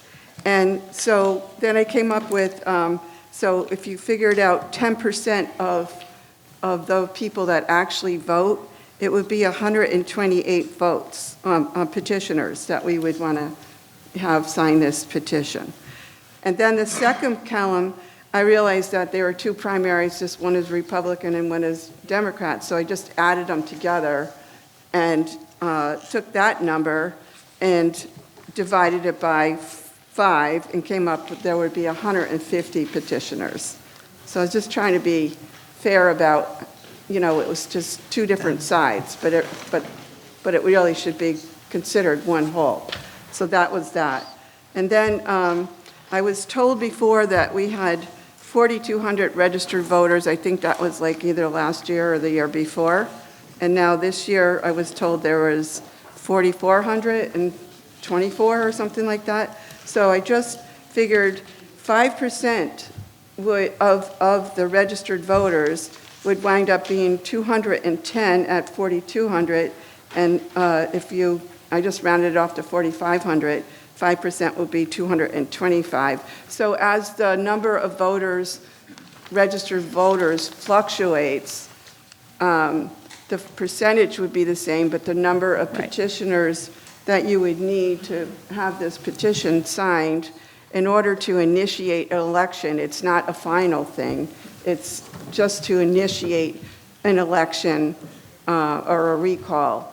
That would equal to what's actually happening in our community. And that's why I figured it that way, if that makes sense. Thank you. Yes, if there's any further debate? Peter Hoffman, Yes, District Mr. Hoffman. 6. Thank you. I think what bothers me the most about this proposal is it's for any reason. Being a select board person or being an other elected official in any town is a very difficult position. Elected officials have to make hundreds, if not thousands, of decisions. If you happen to disagree with one decision and you can get a couple of hundred people to say, we don't like the decision, so we're going to have a recall, I think if you want to have a recall, then you have to define causes. But just because you disagree with a decision, to me, is not enough of a reason to recall someone. Thank you. Yes, come forward, please. Thank you. Yes, we're debating the amendment to change the language at the top here, the third paragraph of section 3, to have it be, to read at least 5%, where right now it says at least 1%. Yes.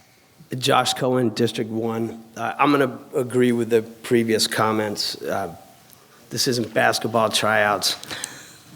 These are elections. The people we elect, they've been duly elected for their terms. Unless they've done something against the law, it's their right to hold that office.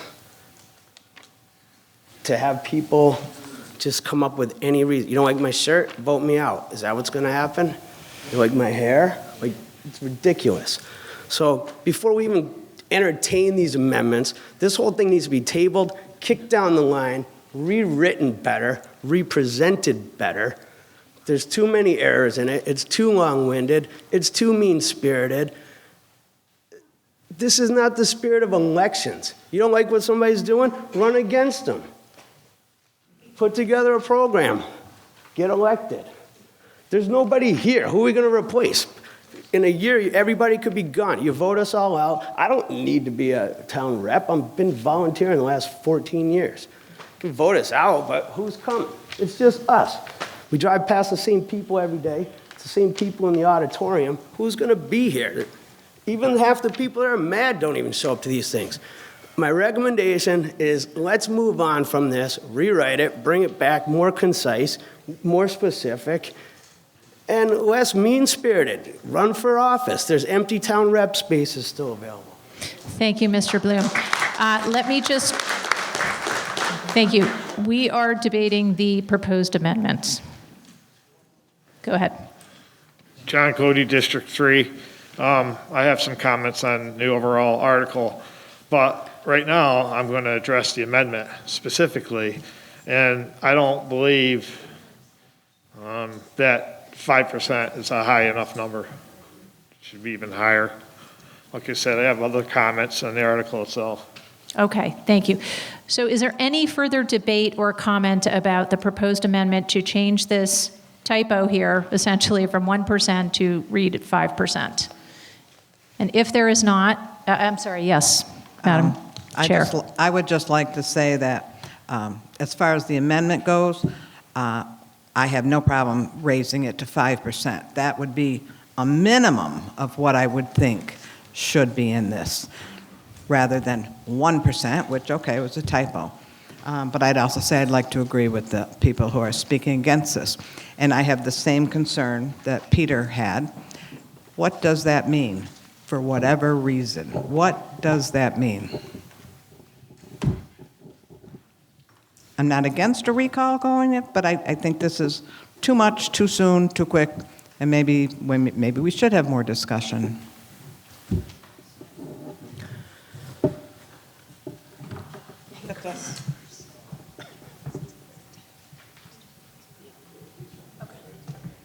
So, because it was a typo, we're just going to do a voice vote. So, all in favor of the proposed amendment to change the 1% typo to read of at least 5% of the registered voters of the town, please say aye. Aye. All opposed? Any abstentions? Okay. Okay. Okay. Based on the voice vote, I believe that the proposed amendment passes. And then there was a second, Mr. Bailey, you had a second amendment Just continuing, I'm sorry, Mr. Bloom, oh my goodness, yes, Clark, thank you. Bright lights, too. In section 4, did you want to come back here and just remind us? Because I don't know that everyone has this piece of paper. Just reread it? Yes. Okay. So we're just going to go from, we were in section 3. Move to amend section 4 by adding the following sentence at the end of the section. If the select board fails to act within the specified timelines of the recall provisions, the town administrator is empowered to carry out the provisions post haste. Okay, is there any debate or concern? I'm sorry, yes, thank you, that was seconded. Thank you. So we'd just be adding that sentence at the end of section 4. Any debate, any questions? Thank you, Mr. Clerk. Yes, I think we'll do another voice vote, why not? So all in favor of amending section 4 in Article 14 to include the sentence, if the select board fails to act within the specified timelines of the recall provisions, the town administrator is empowered to carry out the provisions post haste. All in favor? Aye. All opposed? Nay. Abstentions? Yes. Okay, so we can do a standing, yes, we'll do it in the clerk, yes. Just give us 1 second, please.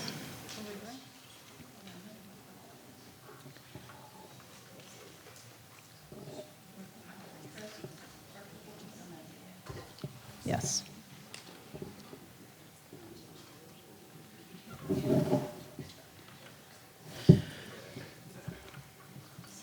Okay, so the vote is now open, and you can use your clickers to proceed to the vote.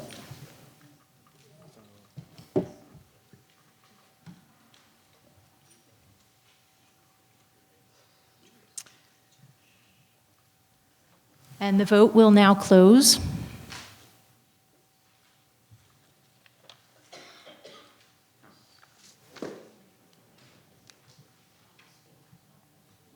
Okay, so the amendment passes. I see, yeah, the amendment passes by a vote of 22 in favor, 12 opposed, and 11 abstentions. And that brings us back to the main motion.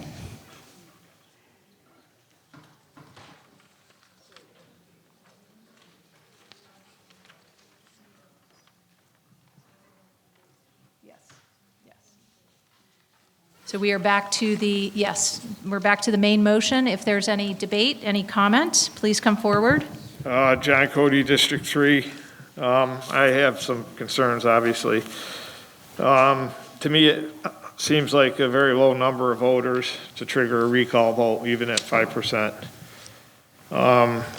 There has to be a cost to the town every time somebody wishes to initiate a town election. Another concern I have, it has the potential of a vote to recall taking place at a time when many voters are away from town for the winter months, because I don't think it's specified, any specific time frame this vote could happen.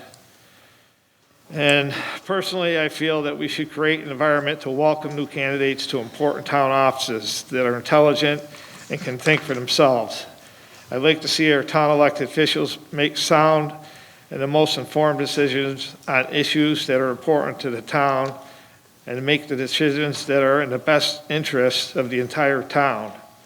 I don't want to create an environment that would make our officials hesitant to make decisions in the best interest of the town without having to face the wrath of a particular group of people, or a recall election that could be initiated by such a small group of people. I hate to see town officials harassed, threatened, or intimidated by groups that are upset by a particular decision by our elected officials. I also also think, as a town, we should think twice about electing officials with a specific agenda dictated by special interest groups. We should expect our officials to give all issues facing the town This is on the I have the floor, main I motion. believe. This is on, yes, this is on the main motion. Continue, please. I hate to see town officials harassed, threatened, or intimidated by groups that are upset by a particular decision by our elected officials.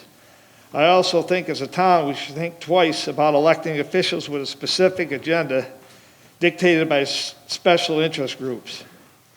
We should expect our officials to give all issues facing the town the same careful and sound consideration. Thank you. Thank you.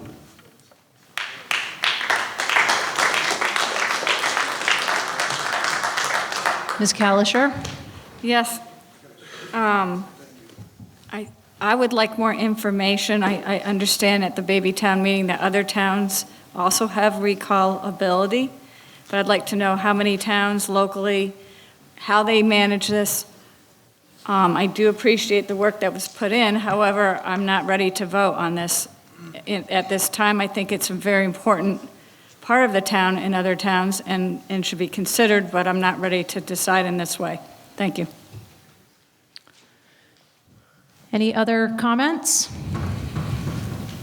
I have a concern about the section in section 4 where it says that the person being recalled immediately leaves office. And in most recall elections, the person remains in office and the election then helps to decide if they should actually be.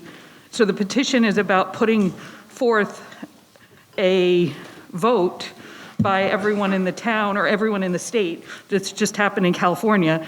They didn't get rid of the governor while they were waiting to do the recall election, and they voted.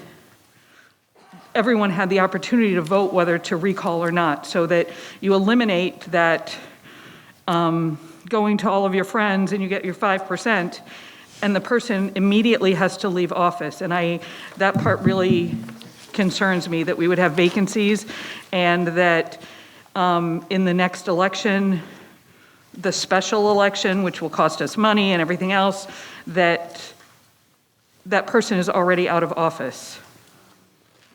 Can I address that, please? Mm-hmm. No, the person that's being recalled does not leave office while this is happening. They stay in office until the whole procedure is done. They do not leave office unless they choose to resign. But they can choose to resign or not. They don't have to resign. And that's the way this whole thing is set up, that they stay in office until the election occurs and they get voted out. If they get voted out, then they leave at that time. But if they don't get voted out, they continue on with their tenure. So they have 5 days to resign, and then if they don't resign, there's the election. They stay.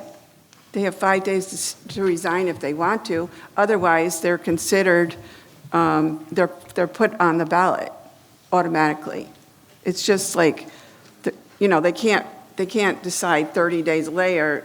Well, they could leave, but the idea is that they will be able to stay in their position until the election occurs. And if there isn't 210 or the right amount of signatures to get the election triggered, then it doesn't happen then either, so, and I do think that no one is going to use this act if they don't think that they have a good point in their, this is not a vindictive thing. This is something, if something comes up that you need to remove somebody from office, there's many reasons people can be removed from office. They're not listed. This is an act that I found Sharon, a town named Sharon, had this act. And I just copied it because I figured I'm not a lawyer. So, this would work. And and that's why I picked this. You know, you can look at what other towns do if you want. At least it's on the table. You know, I think it's, you know, it seems like it works. It seems like it's strict enough. I mean, 50 people get petitions going, and then you have to have another, you know, 210 or 220 people to sign it. And I know that nobody wants to sign something like this and put down their address unless they're upset about something, you know, and to trigger an election. And the person who's in office doesn't leave until they get voted out. You know, so if they don't get voted out, they're there. Okay. And Thank you. I don't think that it's, you know, people are going to take the initiative if they don't think it's a big enough issue. Okay. Well, thank you for Thank you. clarifying that. Thank you. Yes, Mr. Bloom was next. Oh, I'm sorry. This is the, I'm sorry, yes. Josh Cohen, District 1. I think now's the perfect time to call this for a vote, please. He had already spoken. If I could please speak, I hadn't had a chance. Can't hear you, Claire. Oh, second. Can we have a vote whether we let this person from our public speak? That's what you're going to vote on right now. A motion to call the question is that vote. So if you want to continue debate, you vote no. So do we call the question? We, To call the question. yes, we are going to call the question, and as two-thirds. Two-thirds to call. Two-thirds. It's a motion to end debate.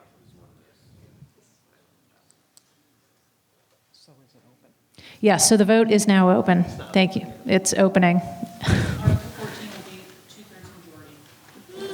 Article 14 calls for the question.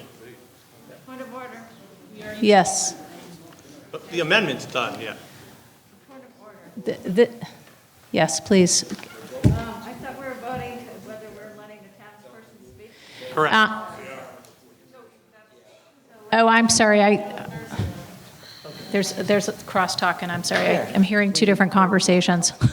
My bad. We're voting to move the question, correct? 1 second.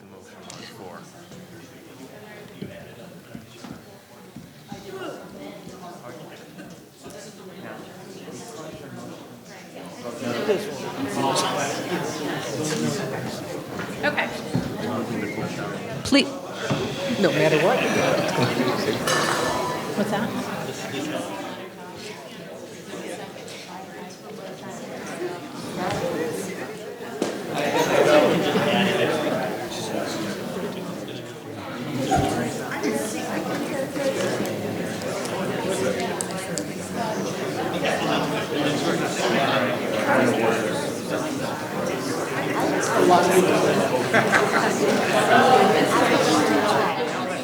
Okay.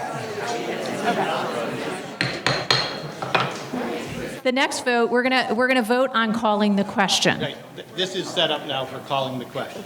Two-thirds vote. Yes, and I misunderstood that in the, okay. So could I just ask, I just want to make sure, if I vote no, then Bunny gets to speak? If that prevail, yes, if that. Okay, so the vote to call the question is open. We're ready. One sec. It's open. And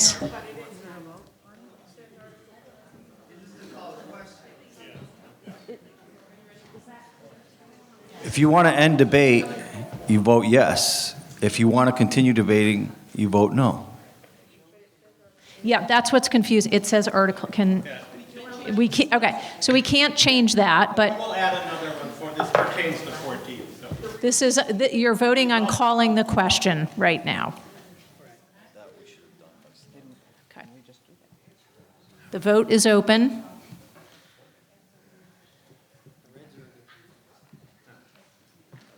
And the vote is closed.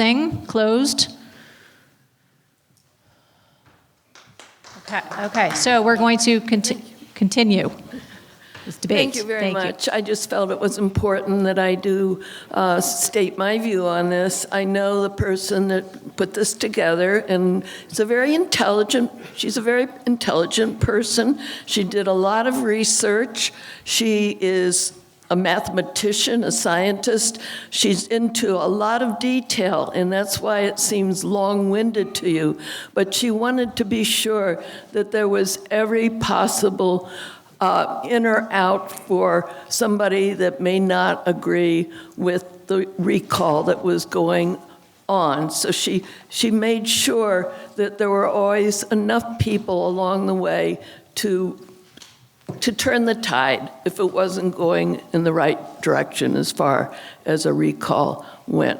So my feeling is that this makes sense because there are times when there's egregious behavior, and I don't think it's meant or would ever be used just for somebody that comes along and has some little particular objection, a special interest, where they would be trying to do recall because of that for some small issue. So it is used in many other towns. It's on the in the bylaws in a lot of other towns. So I think she went and did a lot of research on various towns and put this together.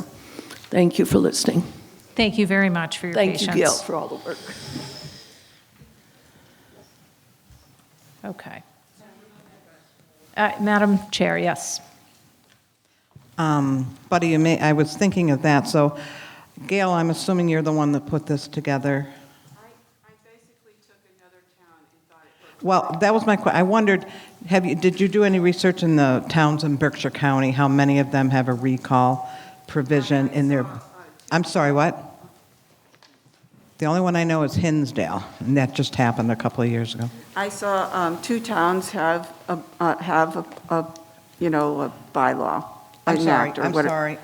I saw can't 2 towns have an act.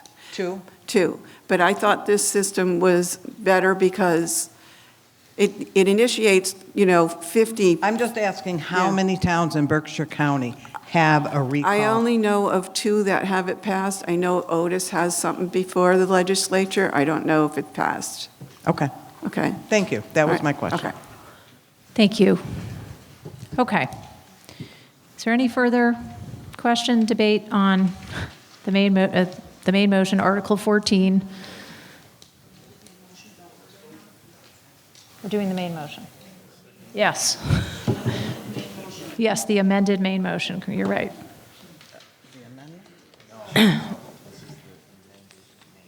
Okay, so we will now open the vote. The vote is open.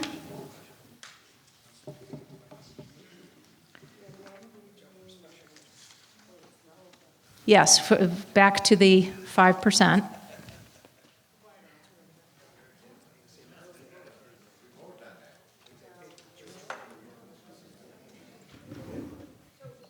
This is the main motion as amended, which includes the Yes. 5%.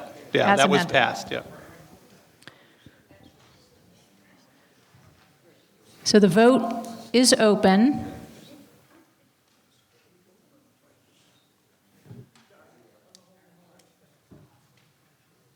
And the vote will now close.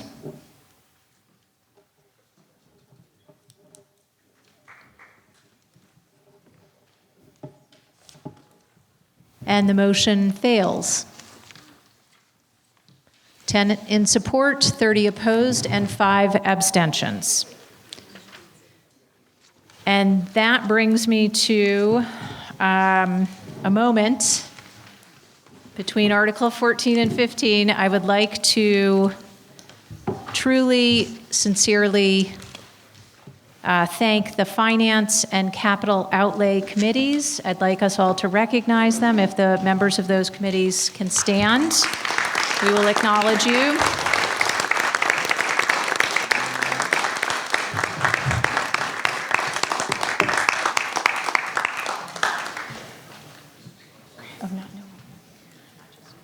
Hang on one second. Okay. And that brings us now we have Article 15. Oh, I was going to do that at the end, Chris. Okay.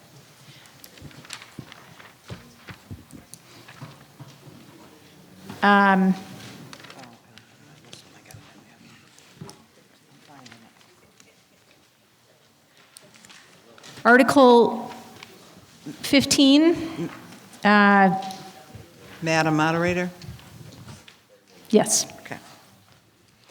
To see if the town will vote to raise and appropriate or to transfer from available funds the sum of $25,000 or any other amount to create a technical information center accessible to all.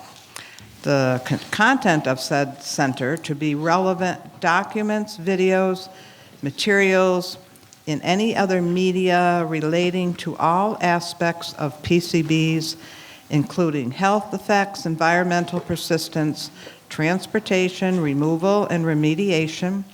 The purpose of this library is to promote an informed citizenry that can completely advise the town on the management of the PCBs removed from the Housatonic River and environs as part of the GE-EPA Rest of River Settlement Agreement. Second. Is there any debate?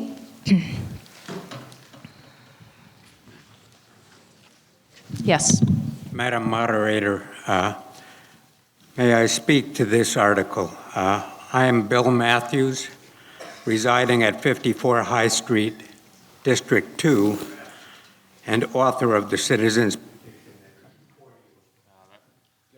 Bill, that mic just died.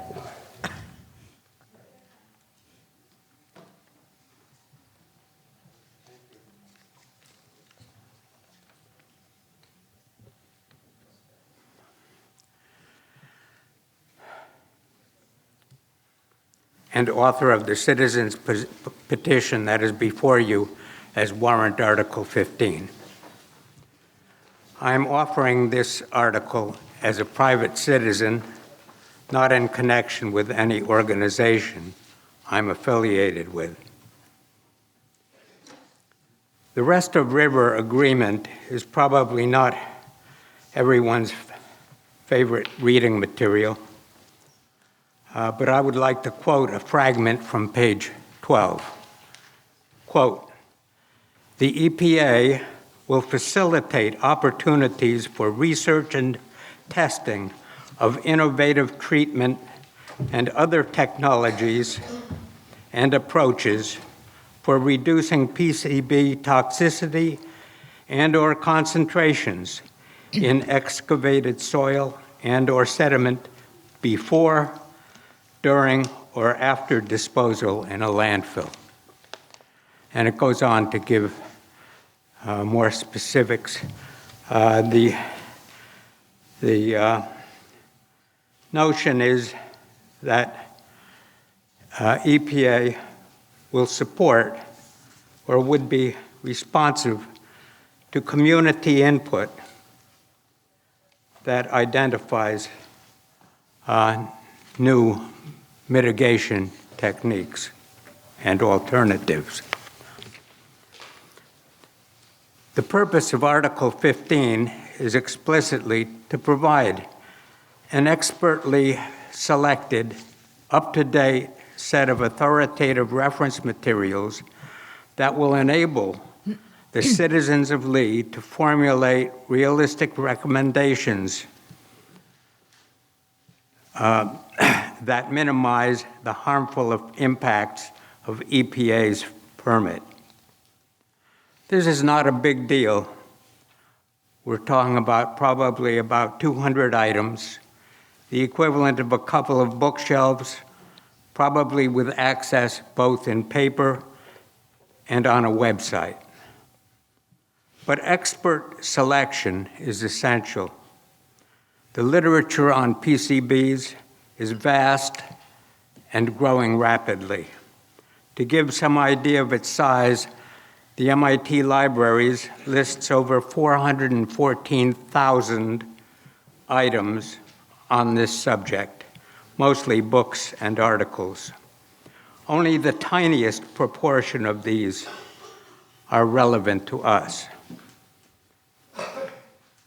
I'm aware that some people think that EPA's offer, which I quoted above, their offer to test innovative technologies is a dishonest taunt, that they figure we aren't smart enough or organized enough to identify pertinent alternatives. But I think we are at great peril not availing ourselves of this basic tool to modify EPA's blunt force dredge and dump approach. We are not alone dealing with PCBs.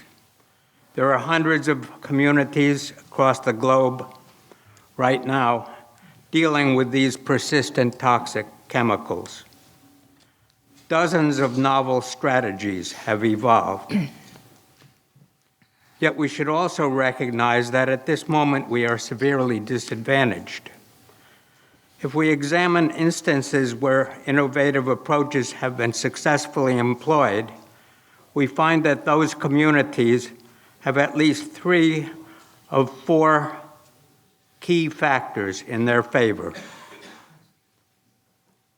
Factor 1, political. They have managed to enlist political clout.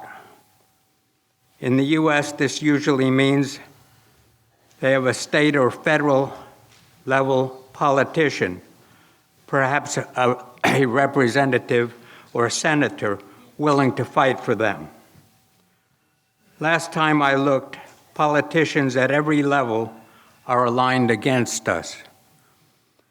Cultivating political support is a long-term, deliberate process we failed to engage. Factor 2. Mr. Matthews, if I may, I am watching the clock. I don't know how much more you have there. It's been about 5 minutes. Can you summarize the rest? Yes. Thank you.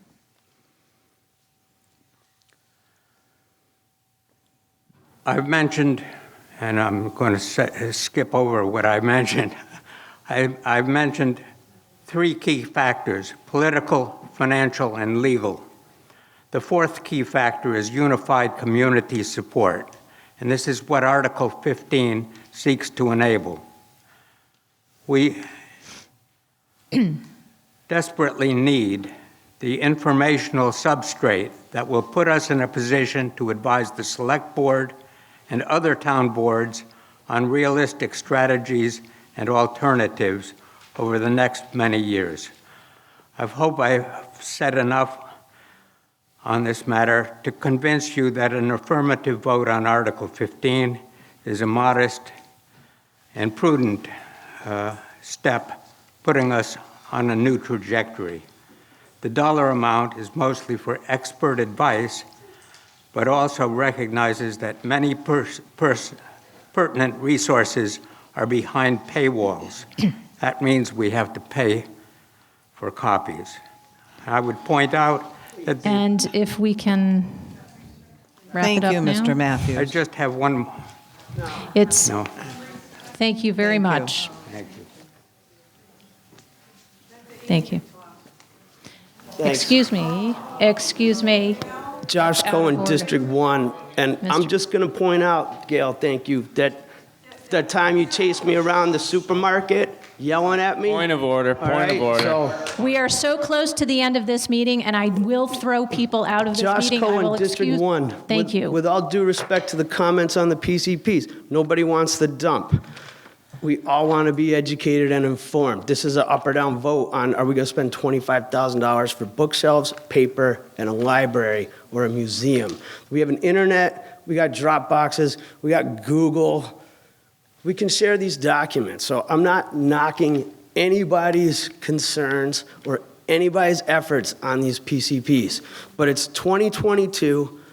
Things can be available and shared on the internet. We can have files. It can go through the town library. It doesn't require $25,000. It doesn't require bookshelves. It doesn't require square footage. That's all. Thank you. I do not want anyone to have to be removed, trust me. If there's any other civil debate in the allotted time, go ahead, please. Peter Hoffman, District 6. A few years ago, there's a small group of us who spent well over a year doing research about PCBs, about alternatives. There is a lot out there. There's a lot we couldn't pay to get. And there's stuff happening all the time. One of the things, Josh, that Bill mentioned was that we need expert advice on which studies are most relevant. We need to get beyond paywalls to try to find the best alternatives. I think this is a very modest request for an extremely important issue. Thank you. Thank you, Mr. Hoffman. Yes, please. I appreciate the comments by the previous speaker. I know that the presenter has worked on this for a long time.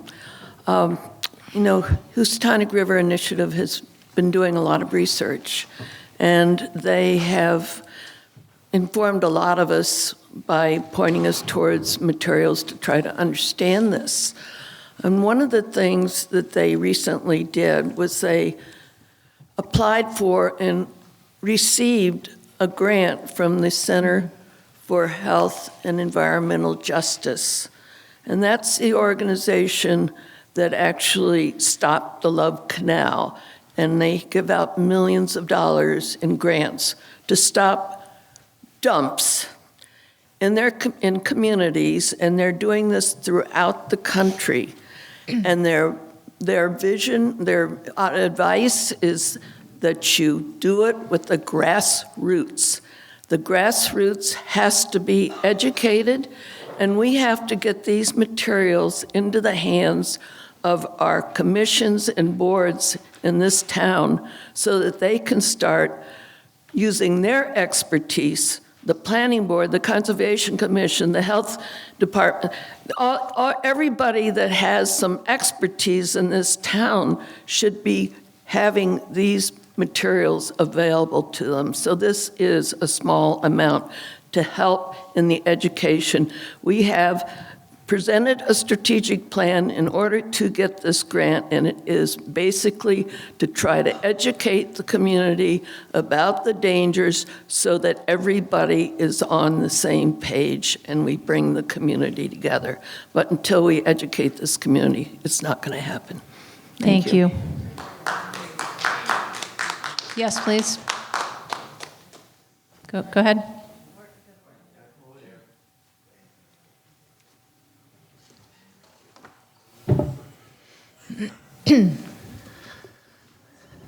I just want to say that...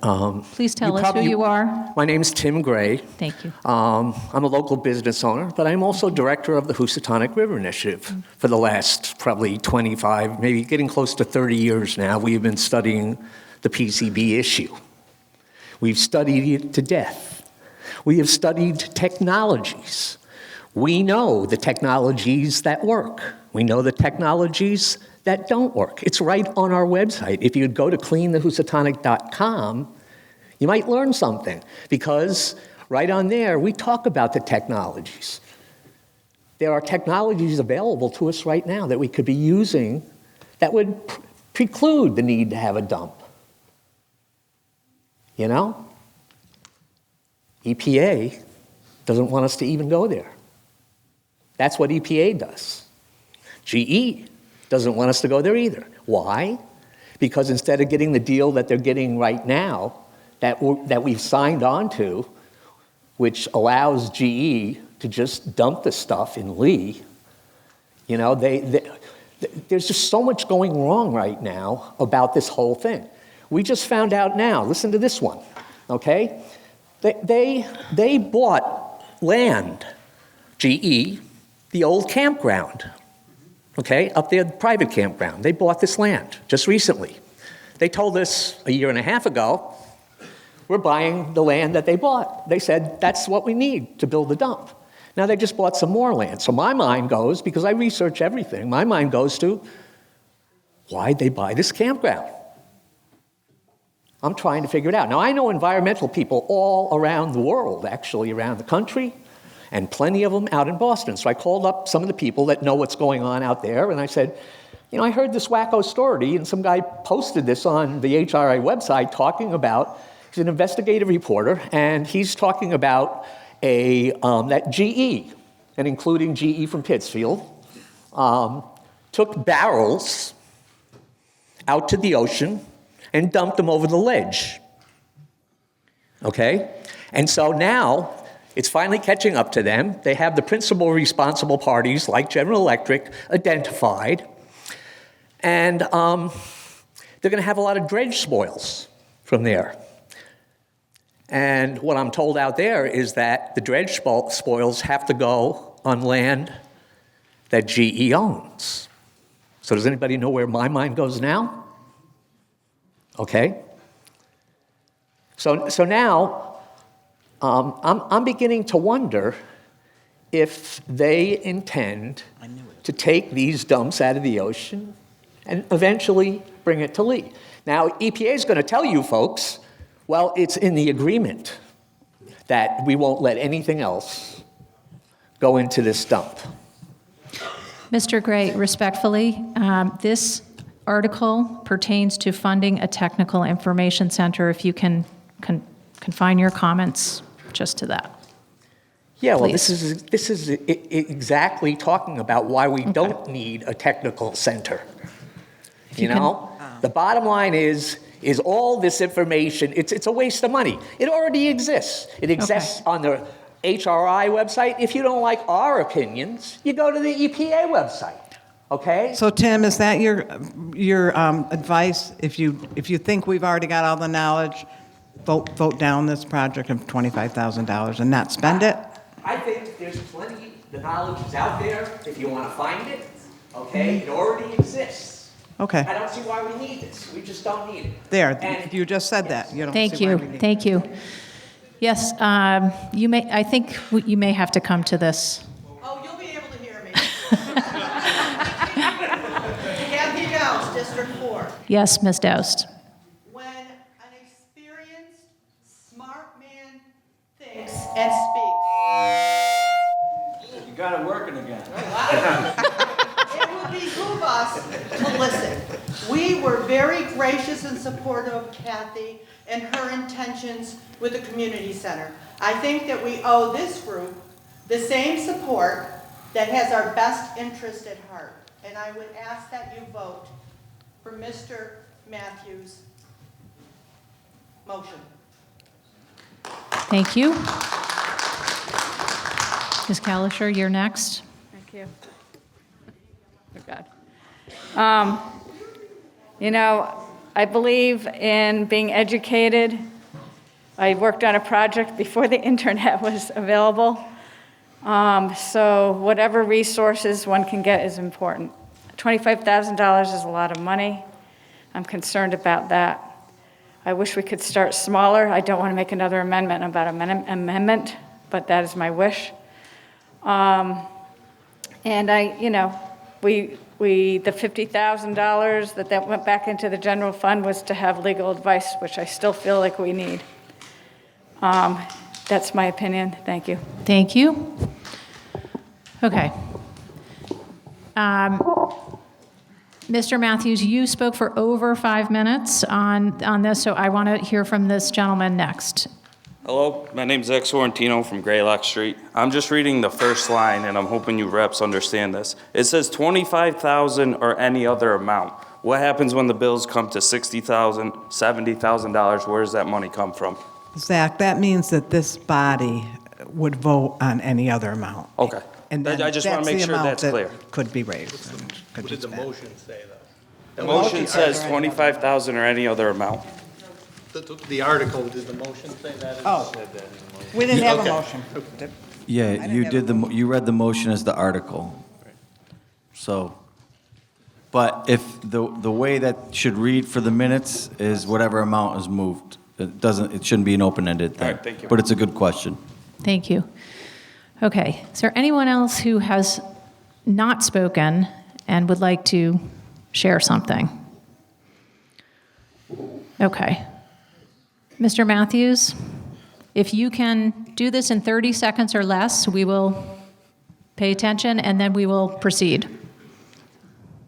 I would point out that the amount mentioned is equivalent to 1,000 of the 25 million we are supposed to receive in compensation for hosting the dump. If we're not willing to spend 1/10 of 1%, then it's our resolve that it is question, not the dollar amount. Thank you very much. Okay. If there's no further debate, we will open up the vote on Article 15. Nothing's amended. Right. Nothing's amended. Correct. The vote is now open.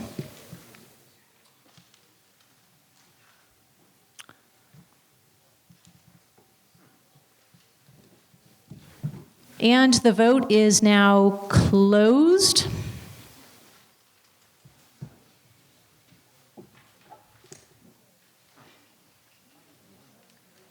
And Article 15 fails with 17 voting in support. I think that's 27? 21 opposed, thank you, and 7 abstentions. Madam Moderator? Yes. Before we dissolve Administrator. the meeting, Yes. just wanted to mention one thing before we all leave. This is Patty Carlino's last town meeting as selectman for the last 24 years. So we just wanted to recognize her time not as clerk and then treasurer and her time at Tri-Town Health and then 24 years as selectman. So thank you for your service to the town of Lee, Patty. Thank you.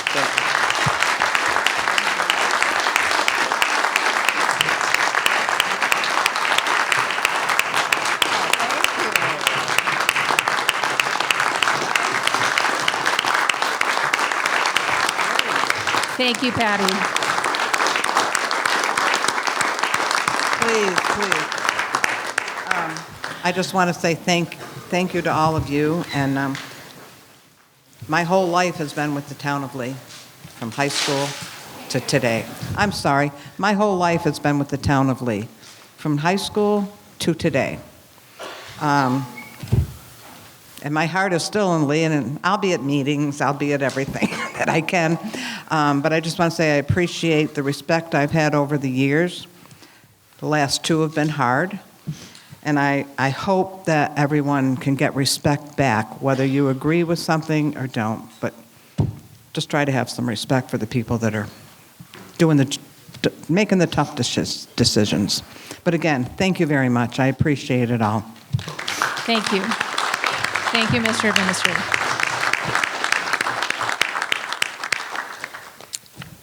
You can all see that we have an election upcoming on Monday, and if there's anything else, speak now before we move to dissolve the meeting. Speak now.